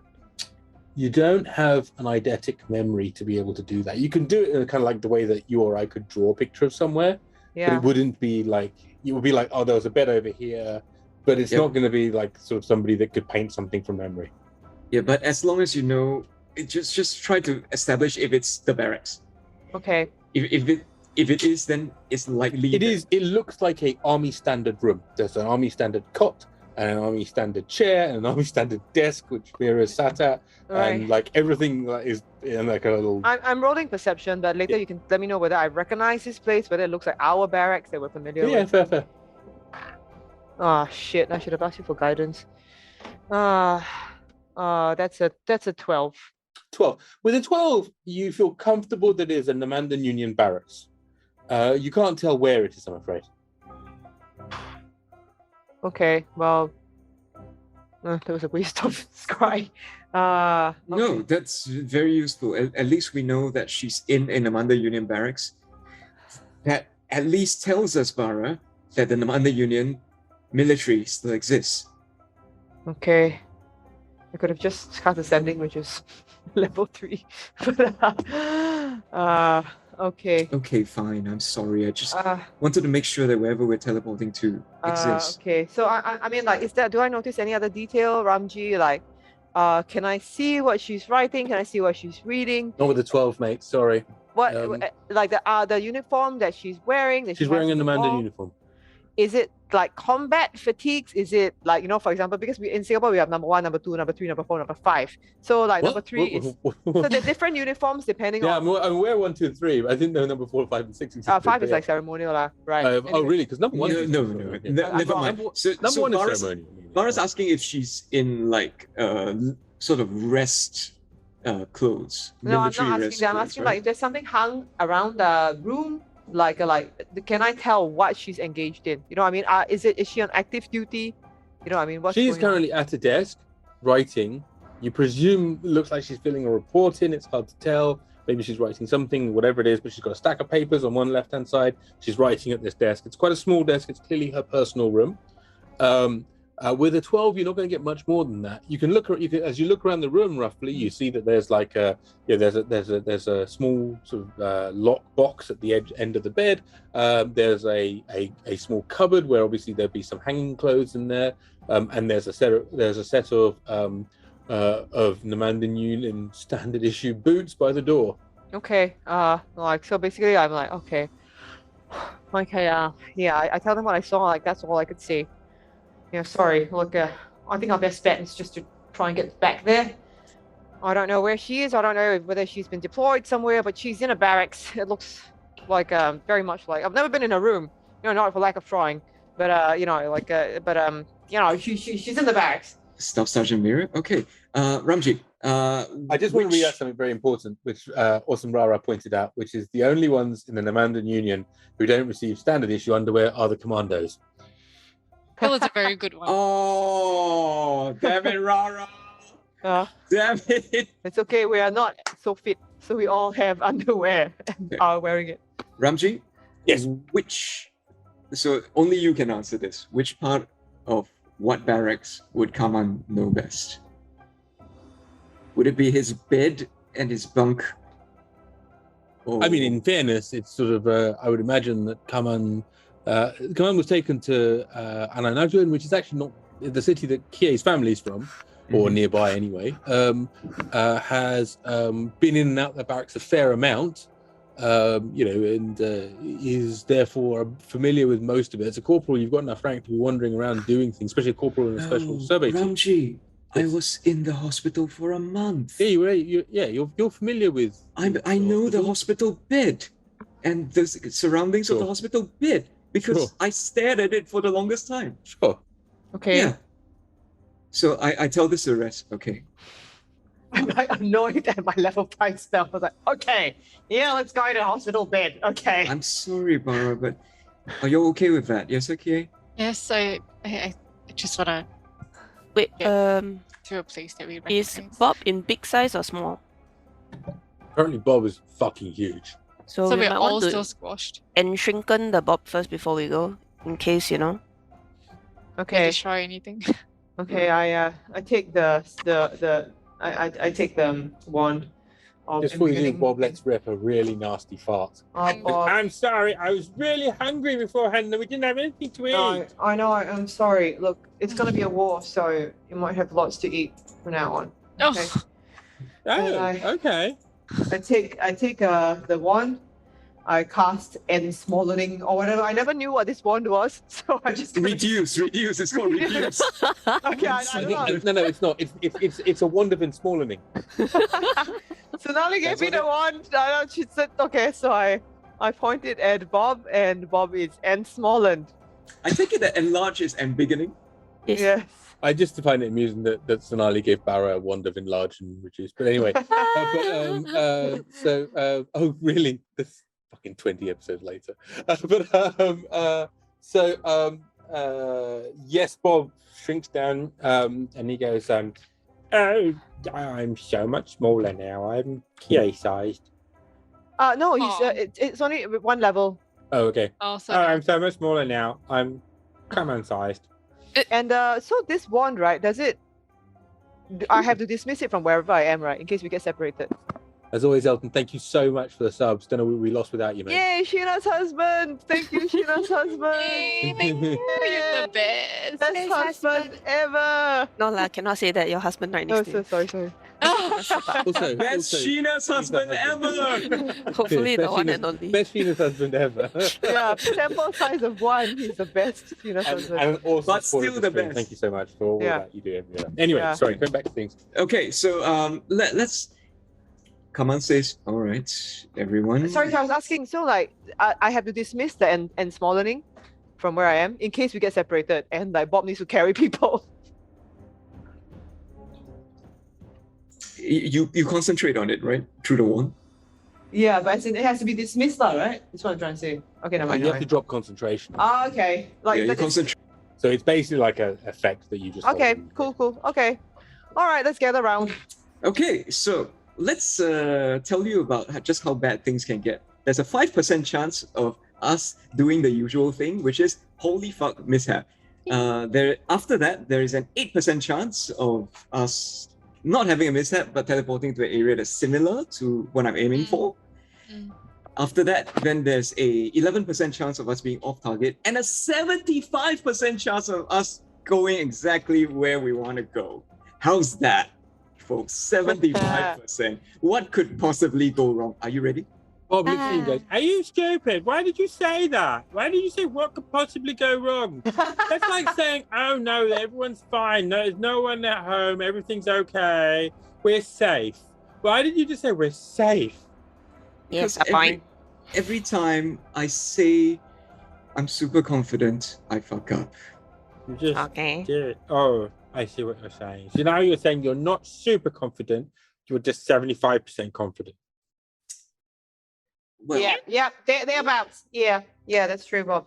say your What's that prayers, in- folks. What's that in he sort of stops and goes, "What's that in quarters?"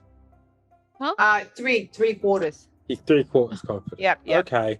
Well, that Okay. means That's- that one of us will go missing. No, because the 1, 2, 3, 4, 5, 6. 1, 2, 3, 4, 5. No, nine. it is. It There's is. 7 of us. 75% of 6 is 1.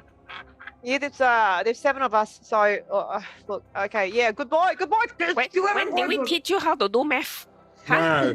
No. Math, Okay. not even once. Can we all make sure that we're touching each other before we start? Yes, we all sit on Bob lah. Don't touch And my then we- elbows, wait, Do so the Bob is- hug thing. Can we can't also on Bob because he's not in smaller. No, we group hug. We Okay, group okay. hug. Yeah. Okay, Okay. and I'm holding the staff in the middle, and I say, "Okay, I know." You're including Melina and Athena in this. Yeah, right? yeah. We're not gonna That's leave them also- here to die. that's We're sort of just gonna quite- leave them in the cave. Well, 8 willing creatures plus me. 1, 2, 3, 4, 5. No, 7 within creatures. got No, it. no, me plus 8 willing creatures. Oh, okay, got it. So you hear Kaman whisper, "Yrsa, keep your secrets. The secret I entrust unto thee. I really wish that I took the deal instead. Then at least we'd have an army to fight this. Yeah, look out, everyone. See you there." What? We can't hear it because it's a secret, so we are blissfully Oh. ignorant of whatever snark. Kaman's whispered it. Yeah. Kaman looks up and says, "See you there." He casts teleport. Oh god. Let's see what happens. Mm. Okay, no. Witness. Oh, that's pretty good. No, it's not. Oh, really? Yeah, it's a 20. Ayah. We're off target. It's not. It's like it's a not a control you're very mishap. familiar with. It's Okay. not a fuck up. Not too We're bad. Not just too off bad. Not too target. bad. Okay, fine. That's all right. We're just So- off target. We're still. Yeah, it's not a fuck up. I will take a minute and blimey, what's going on? It's okay. And like this is- Hans is this teleported. what's gonna happen? Anyway, so in the meanwhile, we're just going to carry on. Actually, this might be a good time for a break, maybe? Indeed, I was going to say, so it's a great time for us to take a little break. It's exactly what we're going to do right now. For those of you who aren't familiar with the way we do things here, I'm going to take a minute or so to go and disappear and do basic admin things like figuring out where your teleport takes you. In the meanwhile, everybody else will and I'll come back as well. We'll be able to sit out, hang out with everyone, have a little chat. We will do this for about 10 minutes or so. If we've got any new followers or subs or whatever, hopefully Joe will sing a song if we can, if that's available. If not, then that's all good. And we'll be back in about 10 minutes or so. Well, we'll be here. I'll be back in whatever. We'll carry on. Go, Ramji, while the rest of us remonstrate. Ah! The last thing you hear is Bob say, "Why, Canon, why?" I know! It's all the time! At least it was a 20. So final is off target. Yeah, it's not massively fuck up. Oh, what did you roll the last time? I've When it rolled was a bad? mishap on every single one, Mishap. which is the Mishap. absolute worst roll. Hap missed. It's Which not is Mr. Hap, it's Miss Hap. which is take damage plus scatter us like fuck. Yeah, at least this time don't take damage. Yeah, And we're not maybe scattered. don't take scattered. Yes. Yeah, we're all together, so at least that's something. We scattered together, which is not so bad. Scattered together. Yes. Together we scatter. We Oh, never sorry. will part. 3 years. Yeah, shit. That's the thing. Shit. So we got so many people want to check on, right? You want to check on your dad. I want to check on my mom. Yeah, and then Kia wants to check on her family, I presume. Yeah. Come on, it's nobody you want to check on. Oh no, Sad. Kaman needs to. Sergeant Mira. No, he needs to go back to Twilight's End and find out what happened to the first shrine of Eijnar that he created. I can help you. Oh shit, I can't. I can only spy on people. So that's one. The second thing he needs to do is he needs to go back to that temple that we found, which is now deep in Dharani's territory. That's because, true. Oh shit, should we have gone there instead? Crap. I'm not familiar enough. Oh yeah. Okay. Because so now I have a 6th level spell called Word of Recall. Ooh. Okay, but I need to set up a Word of Recall. Look, it's a half-stone, right? So Yeah. I need to cast Word of Recall in a place that's holy to my deity. There are only 2 places that are, which is one was in Twilight's End, the other one was at the temple. Unless I go and create a new one. You know what I'm saying? Mm. Which is like, I no! Word of recall is just you set up a place. Period. It must be sacred to your deity. Uh-huh. It's part of so I must sanctify a place. So for example, I can go there and cast hello. But we've not actually sanctified that place either, right? Not yet. No, but the idea was that I thought that these places would already be, closely associated to the worship of the deity because people have prayed to Eijnar there. You know what I'm saying? Yeah, don't need so fast lah. It's just, you must designate a sanctuary by casting the spell within a location strongly linked to your deity. Yeah. Yeah, it's okay lah. We But set up. Word of Recall is so much better than teleport, right? It is. But it's 5. You and up to 5 willing creatures though. Yes. The limitation is there. 1, 2, 3. Oh, I see. I mean, we can take the party lah once we put. I mean, Melina's probably gonna be a POW now. Poor Melina. I don't know what's gonna happen. I mean, Athena, what are we gonna do with Athena? I really don't know. so- I'm happy to leave her in the barracks. I think she'll be safe there. Mm. She's a civilian. Yeah, we need to go back, see what happened to the Nagaranda Yeah. and see how what the war situation is, because with the war everything is different ma. So what Yeah. we thought was safe before is no longer. Yeah. So I Can't guess Oh, that's true. them being civilians, we just have to leave them somewhere where it's a bit Melina more is probably gonna be a POW, man. I don't think she's gonna be a civilian. But she would be safer than with us. lah, No, because definitely. We're going off on a revenge movie. we don't even know whether the Civili are still, a force to contend with, or did That's Boulder true. just go and smash the world, you know what I mean? That's So- true. I mean, who's at war with who at the moment? Correct. Right? It's like I think a part of Yrsa is like we should not maybe just throw her to the wolves. Like we keep her her identity a bit of a secret until Yeah, we sure. know what's safe. Mm. And the other part of her is like, yeah lah, she, you know, if people see a hobgoblin woman in our presence, chances are they might just put two and two together and assume that this is her lah. So We don't have to tell people that this is Melina if we really didn't want yeah, to. exactly. It's like we hold the cards to our chests a little bit on her identity, since she Yep. also like, a bit don't know who she is. Like Scully, we go there, the Namanda Union surrendered to the Dharanese. Yep. So we don't know. We go see how things are. Go check the portraits hanging over the doors. Yeah. Sorry, See who's the president.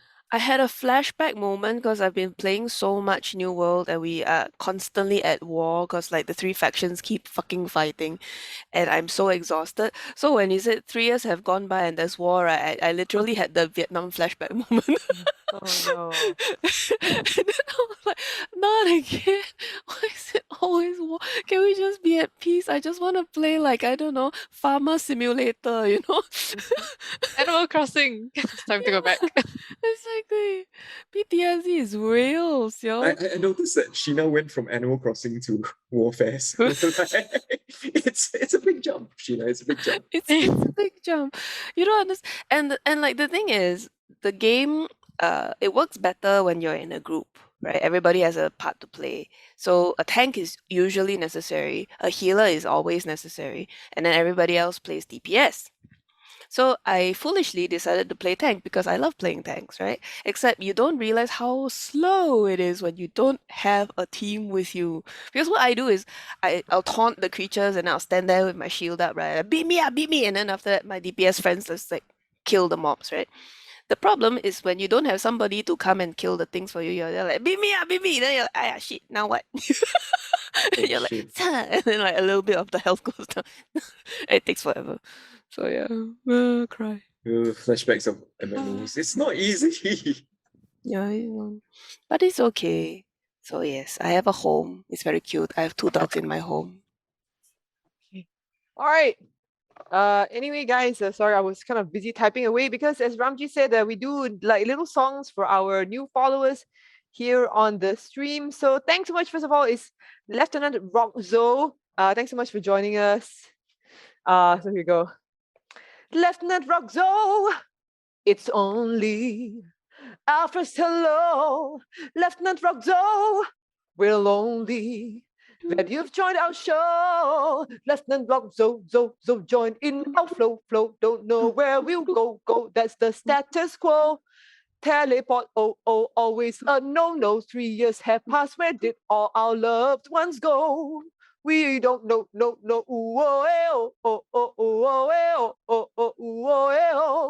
Hello, Rockzo.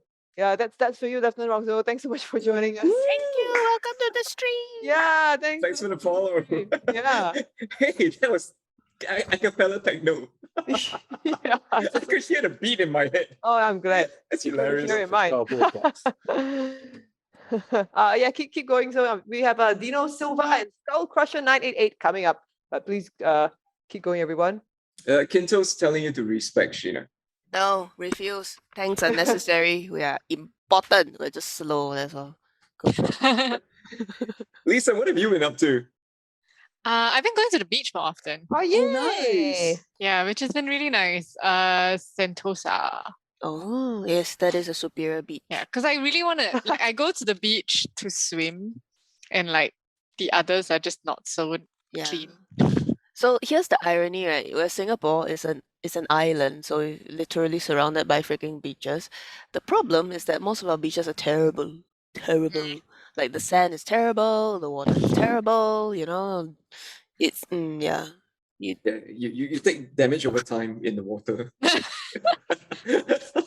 Sentosa, however, is strangely nice. Like the sand there, I don't know, they import it or something, but it's very nice. And then the water also not too bad. Oh, but it depends on where you go. I think the first time I went to Tanjong Beach, I went to like the far right. And when I was in the water, I was just getting bitten by things like little, like those tiny insect sea bites. mosquitoes. Oh, is it? Is that what it is? Sea mosquitoes. I had no idea what it was. It was like murky and like it's like gross. But then when I went to like the middle area, it was a lot better. Like no insects and like relatively clear and quite nice. So are they sand Yeah, fleas or but sea it's- mosquitoes? No, she was in I'm- the water. They don't have sea know. mosquitoes. Yeah, I was in the water. Yeah. What are sea mosquitoes? Yeah. Oh, they're the Okay, tiny now I little need to things go that and fly Google around this. and bug the hell out of you when you go diving. It's the main reason for wearing a rash guard when you go. Oh my god, sea mosquitoes are a thing? Well, I mean, I call them that. I don't know what they are, but they're tiny little things. That are just They're like- all the things that bite you. Yeah, they're- It's a catch-all sort of category. They're for just little sea everything. bugs. Yeah. Okay, so when I search for sea mosquito, it turns out to be a wait, what? It turns out to be an airplane? Sure, because I think there's a plane called a mosquito, and so I Yeah, like yeah, to yeah. see Why one would of you these. call your plane a mosquito? That's so sad. Why would you call a plane a mosquito? Why would you call a mosquito a plane? That's the question to you. Why would you call a Who's mosquito calling a mosquito a plane? Shush! None of your logic here, Lisa. Why would you call your kettle black? It's a bomber. Hey, wait. Everybody went silent. This is the fourth culture from which you're talking How about. is I just Gomorrah? Wait, what? How is Gomorrah? I'll be right back. I'm gonna get a drink. Oh, me too. I'm gonna get Yakult. Eh, that If you've sounds- never watched the stream before, here's roughly what happened. Survey Team 3, which is the 4 of our amazing heroes, went on a mission. It's lasted 3 years so far. They haven't quite succeeded it. Yeah. Also, Mara's talking about OBS. Uh-oh. Oh, good God. Yes, I went on OBS too, once upon a time when I was in secondary school. Oh, And- we need to talk to streamers about OBS. Oh, no, not We that think form of Open OBS. Broadcaster Studio, and Sure, I'm looking to see what is broken in our current stream setting. So that was like, oh, what's going on? What's happened? No, no, no. I OBS hasn't is said anything.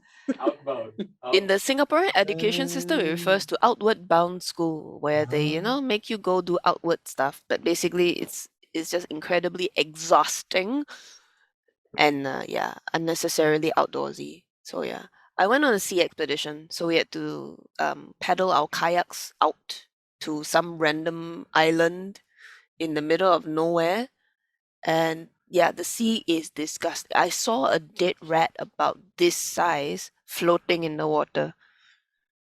Hello, husband. I ordered Moss Burger. Thank you for the raid and for hosting the stream. I bought you nuggets Melissa. and milk tea. Mute. Nuggets and milk tea. Sheena. Sheena! Mute. Sorry, the husband came in asking if I wanted to order food. I told him I ordered I already. thought he was communicating with you on chat, like, Sheena, what do you buy for me? was like, I Thank thought you it for was the on follow, Discord. Kika, Lisa. Thank you very much for joining us and for raiding into us as well. We're in the middle of our little break. We're about to kick off again in 5 or so minutes, or maybe slightly longer than that. Joe is concocting songs, and if anyone's got any questions or things they want to bring up in chat, like, for example, what is Sheena and her husband having for dinner this evening, then because that's the subject of the moment, then yeah, do throw a question in, or if you'd like to know anything about what's happening. Yes, we are playing some D&D. We've been playing a campaign that's now on episode 49. Ooh. 49. That's crazy. That's almost a year. How is that almost a year? Really? This is almost a year. Oh, because we did a bunch in one week. Yeah, that's right. Okay, that makes sense. It's true. Ramji said that, we need content. So like the first, 6 sessions? Very sound a lot more No, Tony even more Robbins than than I am. We need content. Yeah. So we filmed like 3 sessions in a day for the first few days, and it was intense. So that's how we are at so many episodes. Ha ha ha. That's great, isn't it? Well, thank you very much for for joining us. It's wonderful. Nuggets and milk are and tea are my life. Milk tea is my life. Right. Who will turn down nuggets and milk tea? I don't know what that Thank you. means. What's nuggets and milk tea? It's just nuggets. You know? Nuggets and milk tea. Chicken Who has nuggets. nuggets and milk tea? Chicken nuggets. My husband will be shortly, I hope. Wow. But you'll drink chicken nuggets and tea, No, you eat the chicken nuggets, you drink the tea. but at the same time. Yeah. Yeah, it's like milk tea Order comes with Moss everything. Burger. Is milk tea like tea with milk in it, right? Yes. Like, Yes, but sorry, I'm just passing this because I'm trying to get my head around it. Because obviously, like for me, tea is a thing you have with biscuits and cake, right? Or maybe you have it with it's breakfast with also toast. tea that makes a difference. Sorry, Lisa, you've You're gobbling. yeah. You must Something understand, like in thanks to the power of Moss Burger, milk tea is part of a meal. Yeah. Okay. Oh, so it's very specifically a Mossberger thing. Yes, yes. Ah. Well, yeah. No. I mean, No, when you go to the kopitiam, you can also order teh. Think about it. That's Mhm. true. Yeah. Mhm. Okay, here's a song for again. Thanks, Raiders, for joining us. So what we do during our break, which is happening now, is that we give little personalized songs to people who have just followed or subscribed. This is for Dino Silva. I may have written it too long, but here we go. So we heard that Silva was here, and we're giving a cheer. We're T4C, and we're lucky to be close to you. Glad you've joined in our homebrew tale, set on a massive scale. Back home at last, but 3 years have passed, don't know what to do. We thought that our quest was done, the princess found, the battle won, but sadly we found that wasn't quite true. There's a coral king we gotta kill, and hero the roles we gotta fill. Woo-hoo. But that's what is now going down. Got a god to decrown. Meanwhile, hello, glad we got to know Silva you. Dino Silva, hello you. Dino Silva, we're glad we now know you. Dino Silva, don't go you. That's for you, Dino Silva. Bravo. Very Yeah, nicely done. Nice. Thanks for joining us. Okay, one more to go. Keep talking, guys.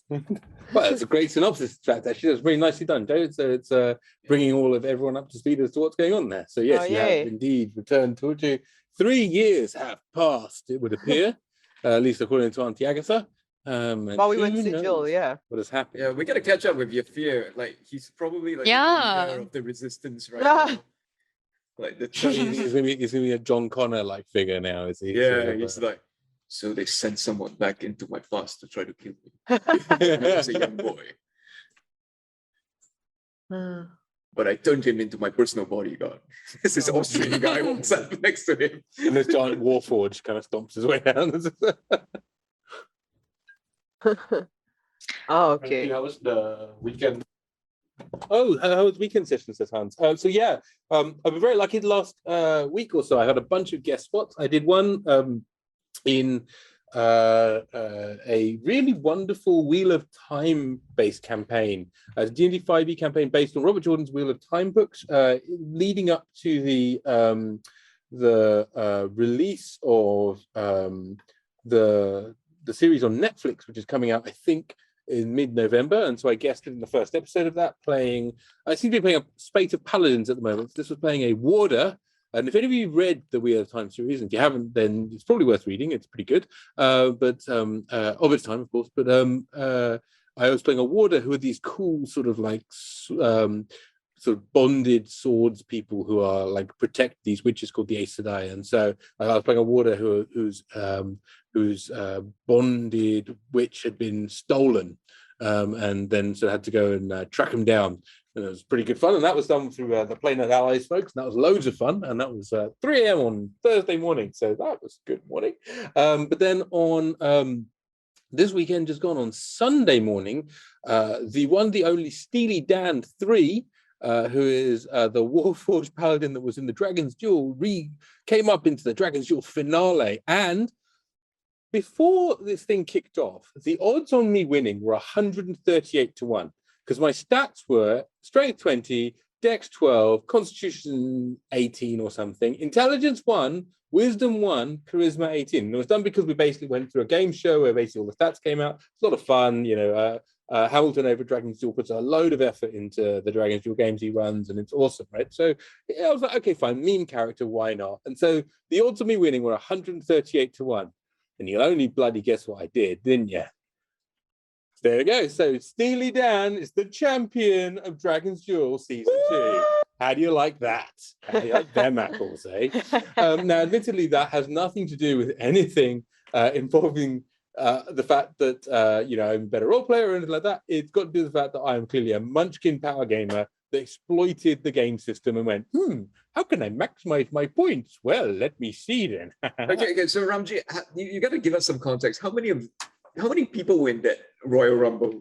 In the overall season, I think there were 8 or 10 games of 2 or 4 people per game. In the finale, it came down to I think there were 6 of us in that one, and then there was one beforehand, which was like the semi-final, as it were, where there were another 6 of us. So I won that one, and then got through. Now, when I say win, I mean everyone had a blast. It was a load of fun. It was total nonsense, right? It was. But you killed everyone else. That's what you meant by win. Yeah, I mean it was sort of ended up being level 19, so that's fun. Level 19 paladins are incredibly overpowered. In fact, level 10 paladins are incredibly overpowered, as we discovered in the afternoon on Sunday as part of Dreaded GM stream. And again, for those of you who don't know who Dreaded GM is, take a moment, go sign up to him. Drop him a subscribe. He's an amazing human being, and honestly, he needs your subscribe, and that would be an amazing thing for you to do. Drop him a follow, like, subscribe, everything goes with it. He puts a load of time and effort into helping this community become better. And so, but yeah, I played a game there with which was run by Caustic Phoenix and Mudcat, who are really awesome people who are playing like the Grandmaster and the adjutant or whatever, and that was a load of fun. So 4 of us, and it was like a WWE wrestling thing. It was Chris at Carney Sideshow was one of the contestants. He played, I think, Ricardo, the Ranger Rogue thing, which basically was him doing his Strahd impression. You know how Chris does his Strahd thing? No, hello, not really, no. I am Strahd. Oh, right. Nice to see you. And it seems to be the only at all European voice that Chris does. And so he was like, yes, I am Ricardo. And I'm like, okay, it's the Count from Sesame Street. I loved it. It was wonderful. there were. So you killed him first? Was that it? No, they all ganged up on me. I didn't win that one, unfortunately, but they all ganged up on me because they were like, okay, Warforged Paladin will kill him because there were three Dragonborn. My teammates split from my team and betrayed me in order to gang up on me, and I still managed, because it was like a WWE style, like metal chair type thing. And the upside of it is I still managed to last like 9 rounds. Oh wow! Because paladins are obscene, folks. Who knew? Everyone except Ramji. That is pretty awesome. There's loads of fun. Loads and loads of fun. Was there a ladder hidden under the ring so that you could climb up? There were. No, are you serious? Yeah, there was all sorts of nonsense. And what Petch played, who's this wonderful Aussie streamer. He actually played like basically a Macho Man Randy Savage kind of character.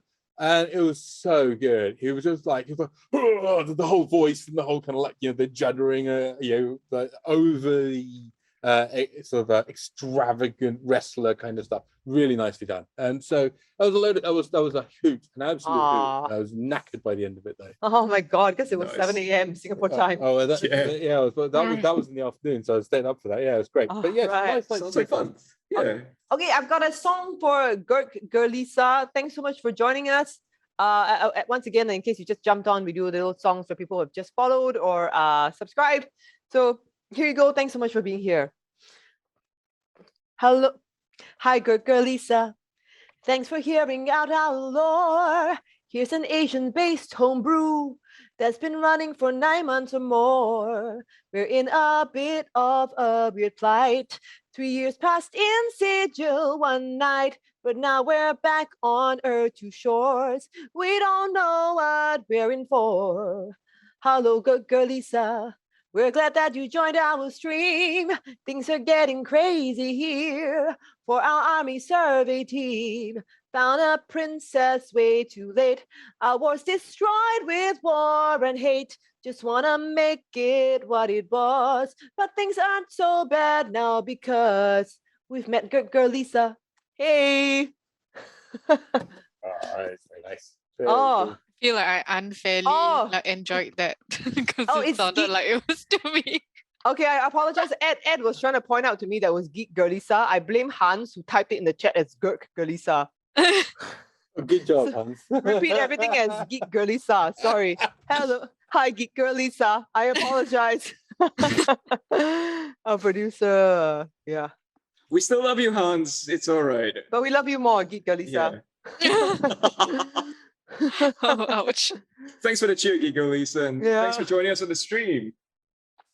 Yay. Okay, and we're all back, Ramji. When you found that, Where do you go? Survey Team 3. Where do you go? Are we ready? yes. Yeah. Well, then let's return then, as we find ourselves the last moments of. Sorry, the Hans just jumped in. Hans took a bullet for Hans. The other Hans. Oh, Oh, that is so sweet. Oh no, you That just is met so his true love. The brethren. The Hans brethren. Ayo. The only So hens. This is the bond of Only friendship. hens gonna help each other. Oh dear me. Oh. Hans. I wish you guys. Oh, what a wonderful community we have. Yeah. They are both hands up low. You all understand this? Never mind, it's okay. It's okay. Never mind, let's keep going. Nothing. Okay. Many hands make light work. Is that? What Yes, it is? exactly. There we Yes, go. many hands make bullets not go so fast, apparently. Anyway. here we go. Yay! So, as we return back to where we are, so you find yourself stepping through yet another. Well, not stepping through. So you find yourself Pulled. yet another teleportation. Yeah. In what has become a very, very familiar feeling to Bob and Kaman, and in fact to all of you specifically, but specifically to Bob and Kaman. Bob, you just hear Bob's voice go, "Oh no, again!" Come on, it's like, no, we're staying together. We're staying together this time. We're staying together. As you all find yourself appearing, Ed, I'd like you to roll 1d10 times 1d10 for me, please. Oh my god. All of us? So Just Ed, 1d10. Oh. Just roll 2d10 for me. I roll a 2 and a 7. Okay, so not too bad, not too bad. You are 14% kind of deviated from where you were going to go, but it's 14% of the distance to be traveled. It is a rather long distance from Twilight Zone to Nagaranda. So just give me 1 second as I look that up on the map. It's about there to there, so that's about that. Cool. I'm glad I did not roll 2 10s. Okay, cool. Now I need you to roll a d4 for me, please. A D4, you say? Mm-hmm. Why would you roll a D4? How many elements to A this? 3. I rolled a 3. Okay. It's pretty And good. now I need you to roll another d4 for me, please. Okay. This is a 4. Cool. All right. So you guys are amazing. So you find yourself a moment later, just sort of like stepping out into sort of the evening cool air, and a moment passes as you realize it's actually a lot colder than you thought it was going to be. In fact, a lot colder than you thought it was going to be. As you look, and you're not where you expected to be, Kaman, which is inside a barracks of some sort. You appear to be on the side of some sort of mountain range. It is. And come on, just says. Hey, he looks around. Are we all here? Are we all here? Are we All of you are there. Oh, phew. Bob looks at you, Kaman, and just said, Yeah, I know, Bob. I know. Yeah. Mm. Yeah. Every time, Bob. Every time. Ah. 3 out of 3, Bob. It- 3 out of 3. You know, some would say, fool me once, shame on. Actually, how did that saying go? Fool me once, shame on you. Fool me twice, shame on me. Yeah, where's the third Well, part? no, fool me 3 times. Yeah. I Welcome don't remember. to the Namandan Union. I look around. Okay, Kaman is furiously trying to identify landmarks, mountains, mountain ranges. It's like, okay, how badly did I fuck this you up? look up Kaman at the is thinking. stars, and you look see how they shine for you. Make a survival check for me. It's relatively Right. low difficulty, so don't worry. It's a cold place. Excellent. This is a 27. Oh, wow. All right. So you take a moment. You pull out your trusty Namandan Union service map and compass, and sextant and parallelogram and a set square and a couple of other things that no one really knows how to use, like a slide rule, and you sort of lay these things out, and you look up at the sky and you look down again, and you kind of go, oh well, by your best estimate, you are in the Barber range. You are north of where you expected to be by a fair distance, because it just went like that. But you are, you're probably in the Namandan Union if you're not in the Civil Empire, but technically the surface of the Barber range on the side you're on, which is the western side of the range, is the Namandan Unions. Okay, so we're on the northern edge on the Barber range. Well, you think you're Northeastern north of edge? where you would have been. You're actually Okay. probably in the middle of the Barber range. Wait, are we close to home for me? You're a little further up. You're in the Barber Pass area. But yeah, I mean, you're not your specific home, Yrsa, but certainly the various tribes that live up in the this area are all part of the broader cultural group that your village associates with. Yes. Yrsa, are you familiar with this place? Sort of. Home is nearby, actually. I'm not How- sure. Hold on. I go out and I try to get my bearings. So this isn't somewhere you've sorry, rephrase it. You've been here before Yeah. at some point in your Yeah. training, both as part of the Manda military as well as previously, right? As well as long hikes and stuff. But you're a fair distance from your village. You're probably a good 300 miles or so from your village, Okay. right? But it's in the range. So you're on the south side of the Barber Pass. Your village is on the north side of the Barber Pass, just right. A lot of your village's work comes from taking people across the pass. Yeah. You're a fair way south from there, which makes sense because you were aiming a lot further south. So in order to get back to Namanda proper, we would have to pass towards my village or away? No, you Away, would pass right? away from your village. I mean, you Away. could. Well, it sort of depends where in Namanda you want to go. I'll stick something in our Discord just so that we can. I'll actually stick it in. For those of you who haven't joined our Discord, I'm about to put this in the T4C Conspiracies room. For those of you who haven't got the spoilers roll turned on, if you're in our Discord, you should have a look. But if you have a look there, you'll see there's a little snippet of the map, and you are sort of roughly parallel with the sort of very faded word Karambir on the right hand side. You're sort of, but you're on the left hand side of those mountains, and whereas actually, why am I doing that way? Let me do it this way instead. Do this. Let me do that. So if we headed west, we'd reach Damashq, which is a major Namandan Union city, right? Yes, very much, and one you're very familiar with there as well. Okay. I estimate that from Karam, I know this distance. How many hundred miles are we away from Damashq? You are. It's not actually too far. The problem is you're going to have to go straight across the northern Marabanda to get there. Yeah. Which is not like this is part of the Marabanda that is the deepest and sort of heaviest of the spirit jungle, right? Like this isn't where there isn't a lot of value in sending survey teams out here, because it's just like, well, it's just the mountains over there. We've got the Barber Pass. Everyone's interested in getting a route to the Southern Ocean. So this is like, cool, people go here if they're looking for rare components and other things like that, but that's it. The other option is to travel up along the mountain ridge to the Barber Pass, which is very near where Yrsa's family are, and then you're on a well-trodden road that will just take you straight down to the mountain. That I am familiar with the mountains. Yes. I would not suggest going through the mountains, right? I assume, because it'll be like quite difficult. There's a reason why the then. pass exists, and my tribe exists to guide people through the Well, pass. it would be more a case of you would drop down to the foothills and you would run alongside the range, which is fine. The problem is going over, right? So Yeah, going yeah. over is really, really difficult. Yeah, well, but, like, we do have you- a bob, so there's that. And you have a Yeah. bob. The other thing is you have a bob, and so in theory you could fly across the Marabanda. Yep. The bob Yeah. can't take 7 though. Can't take what? Ah, Seven. but 6. what about my wand of embiggening. He still can't take 7. Oh, really? It's a stretch to make him take 4.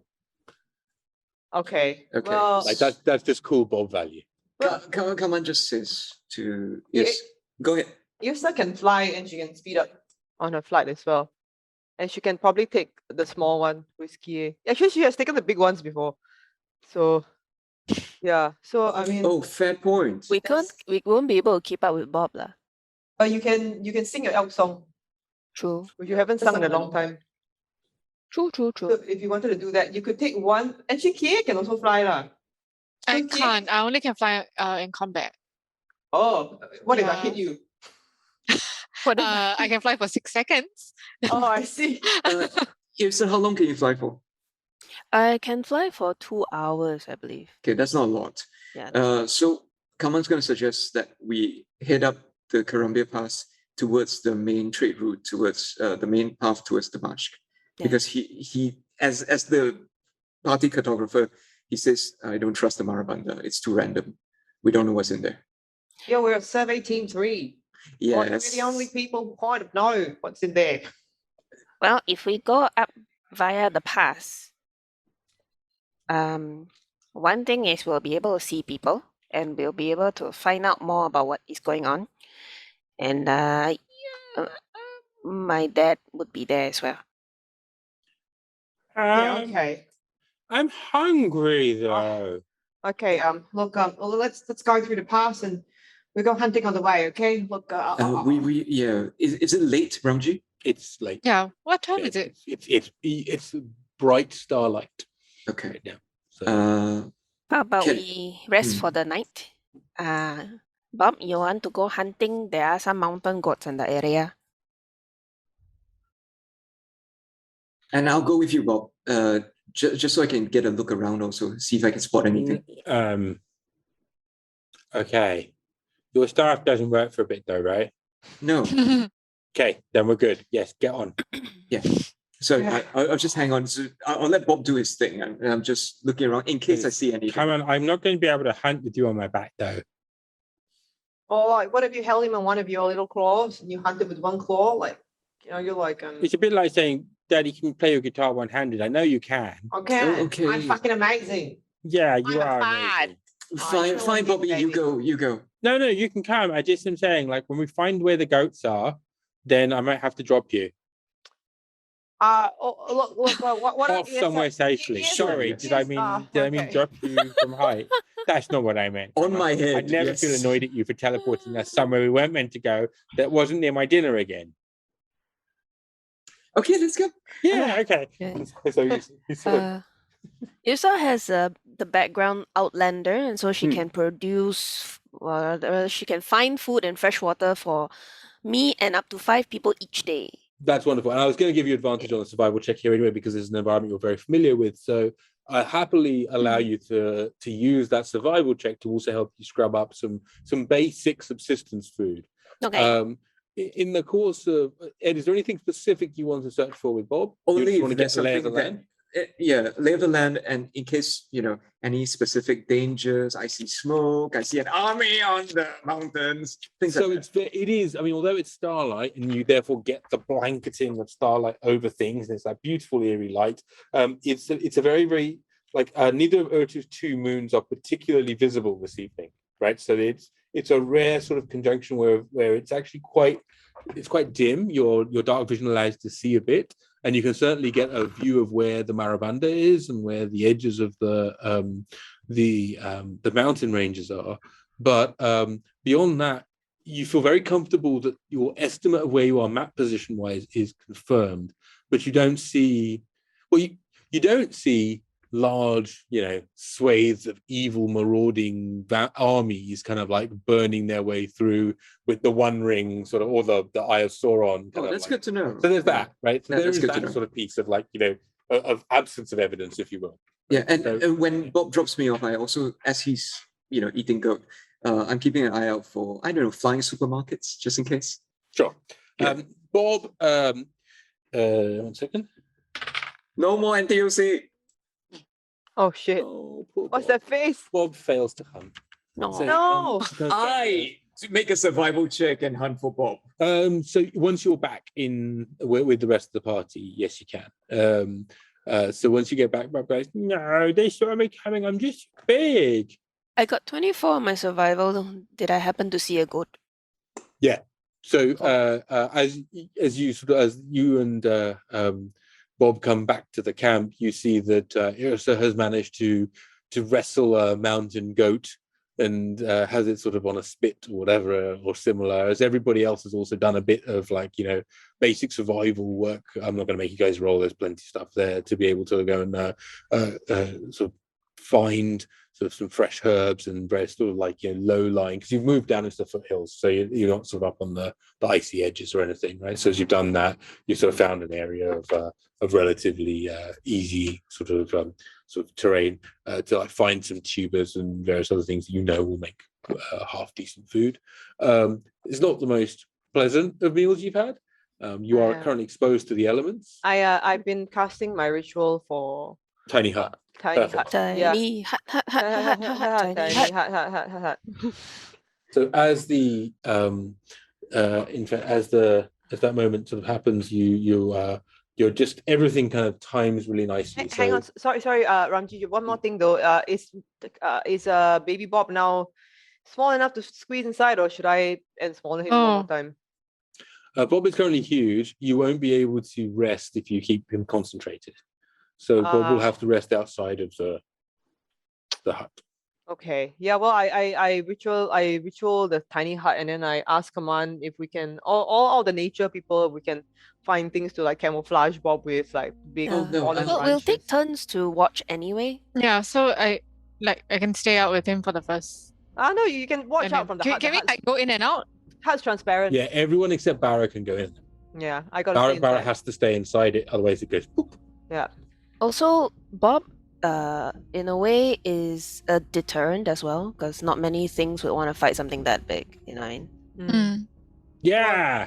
Also, if they did come, I could get more food. Thank you for this, by the way, Mummy. It's real nice. That's a good problem. point. Okay. So yeah, Kaman volunteers because he's gonna trance to stay outside of Bob for the rest of the evening. It's gonna be fun. Really? You don't wanna? We can split the watches. No, I can trance inside for 4 hours, and the rest of the night I can be outside. Oh, okay. So who else is with Bob when you're trancing? Bob says, I can. which end would you like me to put in the hut? So I can trance for the first watch. So somebody take the first watch, and then I'll the take rest the of it. first watch. Then the rest of it I can be with Bob. Okay. The moment Barra falls asleep, you see Bob go. It's this massive. No, Bob had to have been in order for you guys to fly on. All right. Okay. So even for Kaman to fly, because otherwise it would only be the tiny people that could fly on it. Right. So yeah. But nevertheless, though, it's sort of you go to sleep. Everyone else that wants to go to sleep can. You the first watch passes. I just need whoever's on watch just to roll me a d20 for perception, please. Me. I'm on She first. drops to a very, very deep sleep, mostly from stress. 16 Oh, poor Kie. plus 5. 21. I've got 26. Wow. High rolls. Who's doing Yeah. third watch? Who's doing third watch? That would be me. I can. Yeah. So who's doing Okay, first you watch? Me. First watch is Yrsa. Okay, and who's doing second watch? I can do second and third. Oh, you're doing both of them, right? Okay, fair enough. So you need to get 4 hours of meditation in order to get a night's rest. Is that right? Yes. So you don't that's need, why. to rest for any more than that. Yeah. So that's why I'm assuming Yrsa takes the first 4 hours. Okay, fair enough. Yeah. Mm. So, so you'll be resting a total of 12, which makes sense. So, all of which is good. So, good rolls, and the evening for you guys, seems to pass without any major incident. You do notice there are some sounds from the lower jungle that seem to get very loud and then very quiet, and then that you hear them get very loud again as Bob goes ahem, and you'll hear like a rustle in the undergrowth as the animal kingdom's equivalent of Oh shit! No, leave them alone, aren't I? No, get the fuck away from them. Look at the size of that bastard. I'd like to let the viewers know, if you've just joined us, there was an episode where we were ambushed by T-Rexes in our sleep. T-Rex, Tyrannosaurus Rexes attacked us in our sleep. Memories. Followed by floating potatoes. Yes. Mm. Oh yeah. Okay. Yeah. Floating potatoes. Now, I want to have a small conversation with Bob during the first 4 hours. yes, go ahead. Bob? How are you feeling? I'm fine. I know we've been through a lot the last few days. Yeah, years it seems. Funny that, huh? Yeah, and I know losing Ern was very painful. Yeah. So just now when we met the big green dragon person, Elda Long. He was so cool.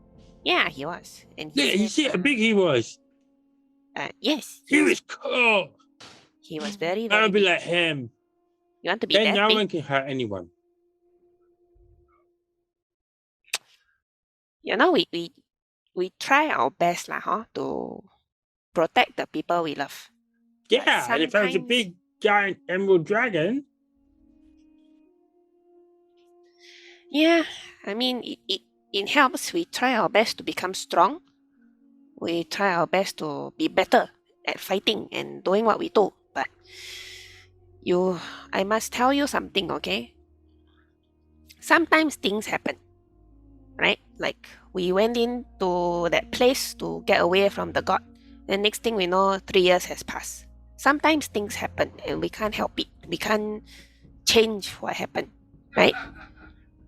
I We missed do my our best. birthdays. Yes, you did. 3 birthdays. Wait, is that how it works?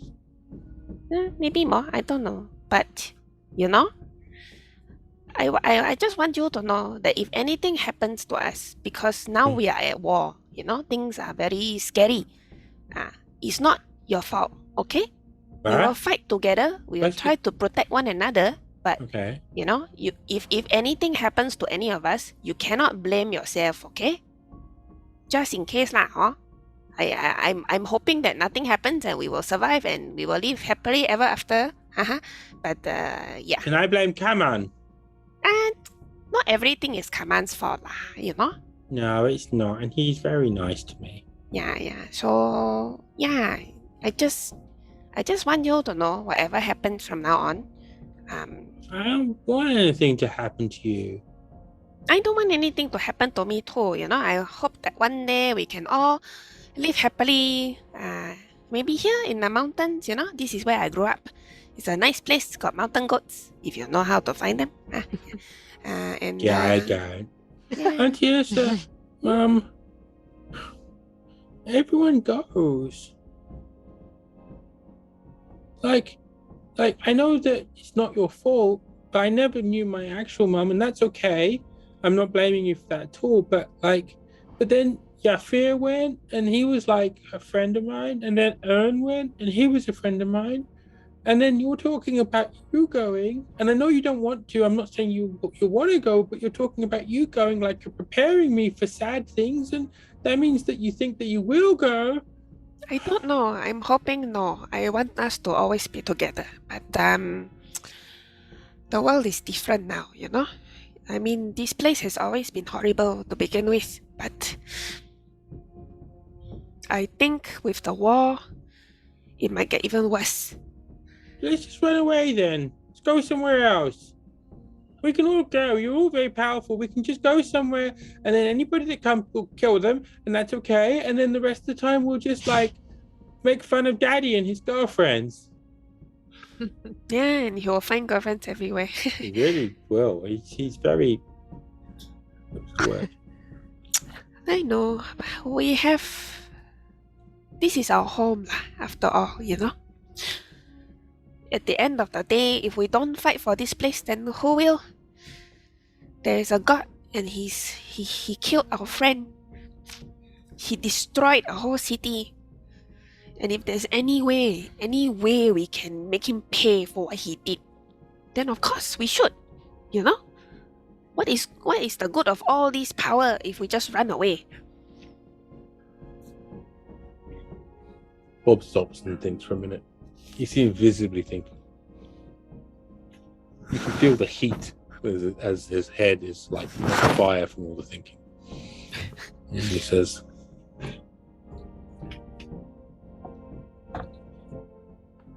I won't blame me if we go, if one of us goes or otherwise, because it's what it should be, because we're doing something meaningful.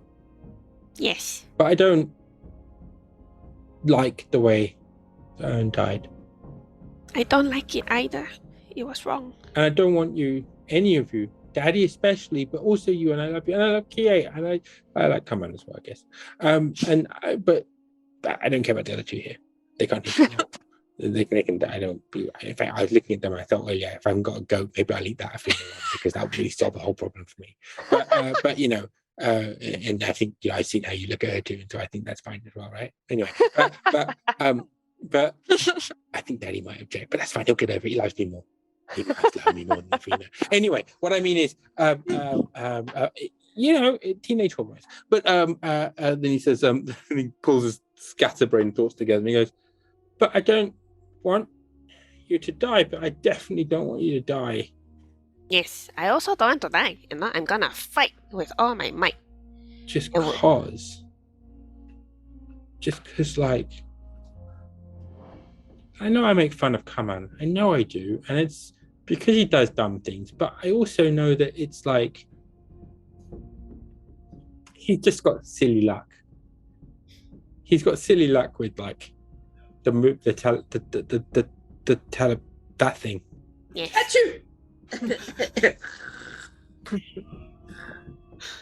Yes. But I don't even want him to die accidentally. Like, I want you all to like live happily and find the things that you want. And if anything, you know, it sounds silly, but if anything, I'm the one that doesn't have any other connections. I'm just connected to you, and that's it. So if you go, then I've got nothing. So whereas you've all got other reasons, you've got other things, I've just got you. So I'd rather I died than you did. Choy! What nonsense you're talking, huh? You are not going to die, okay? Okay. I don't want to die either. Look, I'm being serious. I'm not. But I'm saying, and I'm being very serious about this, right? Between the two of us, if it comes to a choice between Bob and Mom, I pick Bob. You stupid boy, huh? No, you don't pick Bob. We both fight together, and we both stay alive, and we smash the other buggers, and we make them go home crying to their mother. Okay? Okay. Let's do that then. That sounds like a optical scenario. This is the way we do it. I'm sorry, I was a bit shocked when we found out that we've been away for 3 years. It feels like I'm a terrible leader, you know? I was supposed to bring this group out to find this princess, bring her home, and then I screwed up. Also looks at you and says, I mean, so what? So what? I mean, how many people died because we couldn't stop the war? You know? I mean, so what?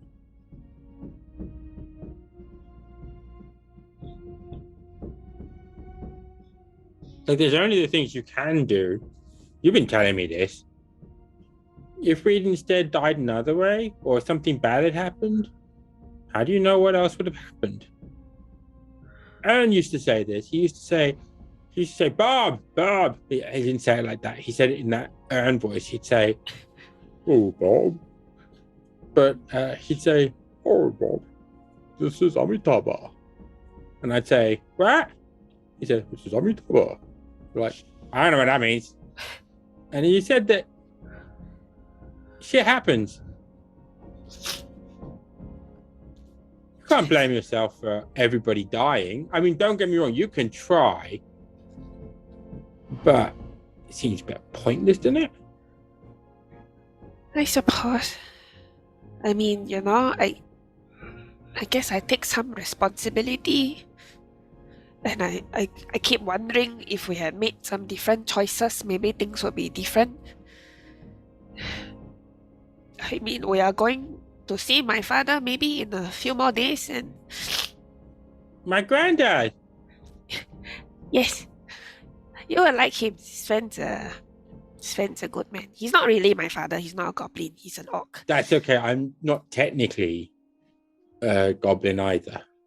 That is true. That is true, because otherwise you would be very oversized. Hey, what are you saying? Nothing. Nothing. You just keep Not fat, eating huh? and getting bigger. Yeah. Oh, Hiya. Okay. Let's pay attention and watch in case got other people try and attack us. But I love you, Bob. There's a point where Bob sort of just like nods you for a second and says, Mom, Yeah. if something does happen to me, can you do me a favor? What do you want? Can you look after Dad? He seems really sad. Yeah. I don't know why, but he chases after people. He's a good man. He tries to protect people, Even if they have only been his life for a short while, he wants to make sure that they are okay. But like what I told you, sometimes things are outside our control. We do what we can, but I think my maternal grandfather will be a lot more accepting of me than my paternal one. how you say? I think Mum and Dad are not nice people. Well, you know what? Fuck them. That's what I wanted to say. Maybe don't tell that then, huh? I don't even want to tell Dad that because it sounds bad, because I think he really likes his parents or his... I don't know that he does. He says funny things about it. But anyway, look, I don't want to talk about Dad behind his back. But I love him very much, and that's fine. Just look after him if something happens to me. Not that it will. Everything... From behind you, Kaman comes out of the tent and says, "Am I interrupting something? It's my turn, Yrsa." I thought yours was first watch. No, mine's the second and third. I was gonna go and talk to. Oh shit! Anyway, it's okay. I was gonna talk to Kie. Never mind. I can talk to Kie in the tent. Yeah, you can, we'll cut to that. No. But Kaman's just interrupting. Am I interrupting the two of you? No. I'm going to go and take a piss, and then I'm gonna go a bit. Go watch. Okay, Bobby, it's just you and me now. Okay. So Bob just puts a big arm over Kaman's shoulder and rests his beak on your shoulder on the other side, and then just says, "Oh, that's probably quite heavy, isn't it? Why don't you rest on? Why don't we just face it? Yeah, I forget. Sorry, it works with Auntie Yrsa because she's a lot stronger, but that's okay. Don't worry. Yeah. And then we switch over to Barra. Barra's not actually. So Barra's in the tent because he can't leave. Like a tiny dome. He's like, oh, I can't get out of here. But he's sort of like, he's like looking at all the girls. So Yrsa's now sleeping as well, yeah. Which So has come you back just- in, yeah. And that's the case. hey, yeah, have a good sleep. Don't worry, I'll keep an eye on Kaman, keeping an eye on everything else so he can't fuck up. Don't worry. So then I wait for Yrsa to go to sleep. Then I'm sort of like just kick Kie. Hey Kie. Kie, you sleeping? Kie? Okay, so Kie was in like a really small, Oh, no. fetal position. She was hugging the sword and she was like just trying to make herself as small as possible and as protected as possible. So I tiptoe over and like I avoid things and I like jumps up, like freaked out. What? Barra, what? hey Kie, I can't really sleep. You wanna have a bit of a chat? Like, hey Kie, but by the way, were you awake? No, No, Yeah, I was Kie, are you sleeping? Are Barra. you sleeping? Oh no, you're not. Great, let's have a talk. Oh no, you're gone. Wow, you really don't like me. Oh no. Wow. Oh. Okay, you're a hard woman to talk to, Kie. Oh crap! You're I'm back. so sorry. You're back. You're back. Okay, back. You're Becca's command. It's okay. Never mind. So powerful that you broke the system. So I'm like, hey, Kie, you're awake, right? What? Kie, stop moving around. Look. Yeah. I just want. He keeps Oh my God. disappearing into the sword and out again. It's hard to tell. It's like randomness I'm has so happened. sorry. It's okay. It's okay. So I just like, hey, Kie. So what do you want to do once you get out of the army? You know, because this is national service.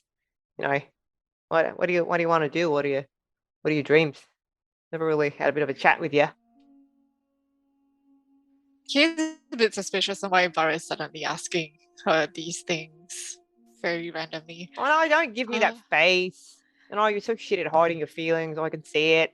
I can see it on your face. You're like Give suspicious. me a quick favor, Lisa. Roll insight for me as well. Oh. What? Oh my god, I rolled a 20.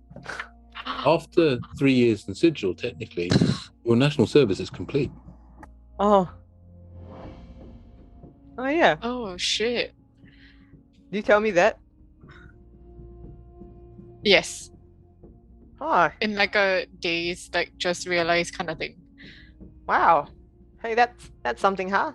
So we can go and do whatever it was that we were gonna do before, like, you know, we got into the army and all that stuff happened over the past 3 years. I didn't really plan my life after army. I was just trying to take it one day at a time. Yeah. But I guess now it's been years, and I guess I have to think about it. What do you think you do? You think you'll go back to the monastery? I guess now the most important thing is to just make sure my village still exists. Yeah, no, you know, I think I want to go somewhere and I want to find, like, you know, my heirloom sword, like my heirloom weapon, whatever it is, some instrument, you know, and I'm gonna be a great bard, you know. I just want to go from village to village and just like sing songs, you know, of everything we've seen. What do you think about that? You think that's a good idea? Yeah, I think that sounds nice. Yeah, you know, maybe I can come visit your monastery sometime, you know, just like say hi. Hey, I'm a friend of your daughter's, you know, like we had some really good times together. We had so much fun. We saw so much crap all over the friggin' universe. You know, I sound good. Yeah, but does this mean all of us are just gonna split up like tomorrow? No, I mean, like, you know, we still got shit to do, but you know, like, if we didn't, wouldn't that be nice to just like forget all this shit and just like, you know, God, you know, I always thought, you know, what would it be like if I could play, like, you know, my guitar at the same time, and like, you know, I learned how to play like the harmonica, you know, with my mouth, you know, like, you know, I like could stamp on the, like, make little percussion beats with my foot, you know, I'd be like a one-man band, I'd be like the greatest band, you know, just like the greatest musician, the whole bard in the whole of Urtu. You know, wouldn't you like be like the greatest monk, you know, just sort of like brewing all your psychotropic drugs and, you know, just getting people stoned all the fucking time? Doesn't that sound great? Yeah, that sounds great. I think I did dream of being the greatest monk and Yeah. those kind of things, but I kind of never imagined it without the rest of you. Does it mean I have to think about that now? Yeah, I don't know. I guess it does, huh? Like, I guess even though our national service is over, we kind of. But we can hang out as friends, right? We could still be a party. I mean, just because we don't serve the nation or what's left of it. No, I sort of like, it's like, Kie, look, fuck. Look, I'm talking about this shit, but the fact is, I don't know what's fucking gonna happen. I don't know if my family's still around. I don't know if your family's still around. I don't know, like, fucking Bob's out there. I don't know. I'm never. I don't know either. It's 3 years. It's 3 years. I I can't. And it's not just 3 years. I mean, 3 years is one thing, but it's a whole new world. And things are destroyed. We don't know who's alive and who's not. We don't know where we belong. I'm completely lost, and it's scary that you're talking about us splitting up, because right now you guys are the only things that have been consistent, and that you're here, and that you know for sure you're still around. Like, why are you talking about us splitting up so fast? It's just like, I thought I mean all these dreams, coming out of the army, and we were gonna go on to our fucking lives, and this is a fucking world that it's fucking got left behind, right? You know what? It's like, fuck this. Fuck this. Fuck this, Kie. Fuck. Go back to fucking sleep. Like, Barra. So like, look, go to sleep, okay? Everything's gonna be okay. Everything's gonna be fine. Yeah. And pat Kie on the head. Gonna be the greatest monk of all time. And I'm gonna be the greatest bard. And Kaman's gonna be the founder of a new religion, and Yrsa's gonna be like, she's gonna go back and she's gonna marry that fucking weird orc that. I'm really not going to marry the weird orc. I did not hear you awake. Hello? Sorry. How to sleep? Y'all talk so loud. Okay, y'all shut up, okay? We're not splitting up. Not anytime soon. We still have to kill that fucking Jembadar. Yeah. Oh, don't say his name. That stupid sotong man. Yeah. Okay, yeah, let's go with that stupid sotong man. I like. Okay. Yeah, okay. Yeah. We did make that what's his face? Elda Long. Not exactly a promise lah, but he kind of assumed that we were going to do it, so yeah. This is our last thing, okay? This is our last mission. We kill this god. And then after that, you want to sing to the world? Go ahead. You want to go back brew drugs? Go ahead. Yeah. If we survive this, you can choose what you want to do lah, huh?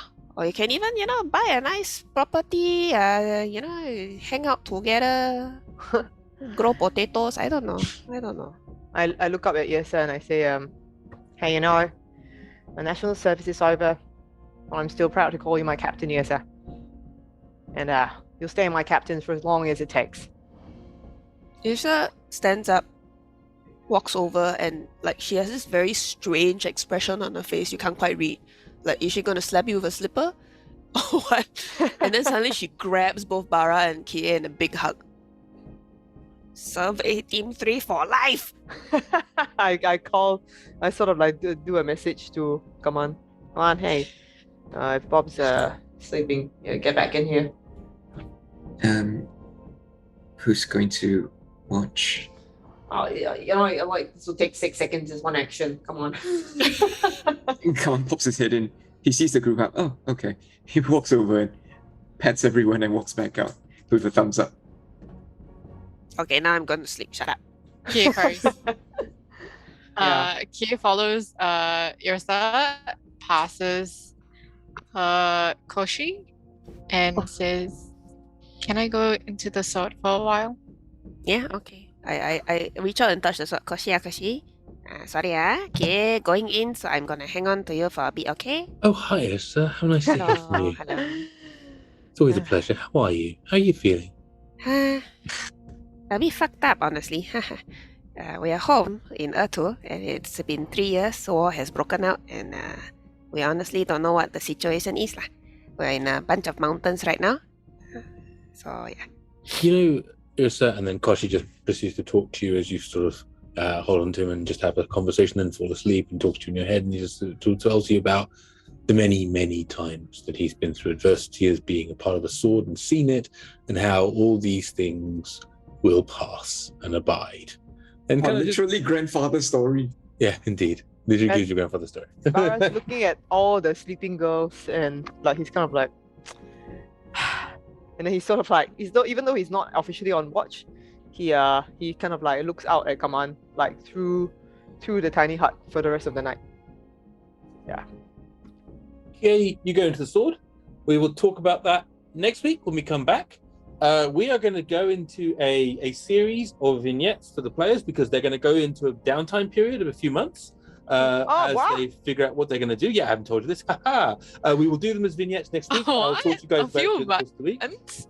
Well, it's up to you. You can do a few days, few weeks, few months, whatever. We'll talk about it. We'll figure it out because it all depends on where and what direction you would like to take it in. Because you are now technically at the end of your service, and you will run the risk of getting very different orders if you sign back up again. So these thoughts all apply to you. And many things are true. We'll work them all out in the course of the week. Anybody that's interested and wants to find out, you should join our Discord. You should come hang out with us. You should do other things which are awesome. Thank you so much to an awesome group of players and sea partners with us tonight. As the shortest sharp sword around is the one, the only Lisa Yo as Kie, as the calmest barbarian in the room, Sheena Chan as the boy who would be king, Barra, the bard, the one, the only Joe Tan. Thank you so much, and thank you for the songs as always, Joe. And as the megalomaniac with a heart of gold and the memory of a goldfish, the one, the only Edward Choy. I've been Ramji. Thank you so much, Hans and Cheryl, especially for all the Hans and Cheryl. Thank you, everybody that's been watching. We're going to be back on Thursday evening for our Vampire the Masquerade Singapore by Night campaign, where Ed will be taking us through from where we left off, which seems to be the rather devilishly handsome Bruce Wayne getting a little bit too much into our business. Not in the way that Tariq might like. Wouldn't you like to see his Batcave? And if Tariq doesn't respond, I tell you, Moon is gonna contact Bruce Wayne. Yeah, and yeah, that may well be the outcome of that. Oh yeah, she knows on first name basis with him now. Oh yeah. Brucey. Bruce came over and fixed the security camera. Oh, he took care of you. Huh? Real good care of a lot of cameras all over the room. I don't know why for what. In the toilet also got. So if you want to join us watching that, that's 7 p.m. on Thursday at 7 p.m. Singapore time, which is 7 a.m. Eastern Standard Time, and about midday if you're in Europe or GMT-ish. Other than that, yeah, take a moment, please hit follow, like, subscribe. Otherwise, join our Twitters, all that and the good stuff. And thank you so much for everybody that stopped by and hangs out with us to do this wonderful thing. Yeah, see you all next time. Take care. Bye.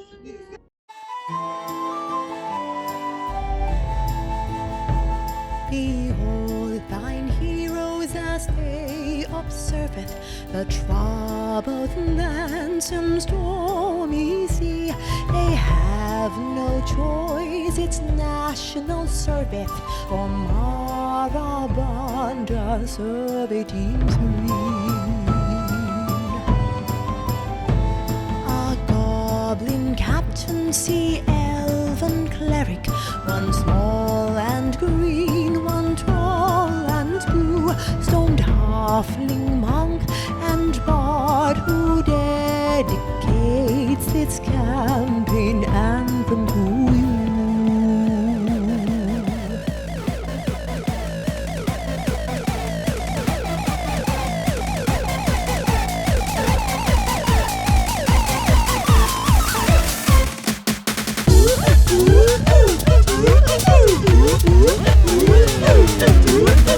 Here in Singapore, these party who stream sweet D&D. The folk culture is unnamed, but you can call us T4C. Asian influence from rule with less Eurocentricity. Now for some Asia Pac gang chants featuring Audi and Ramji. One coffee, take that bar for me. One coffee, take that bar for me.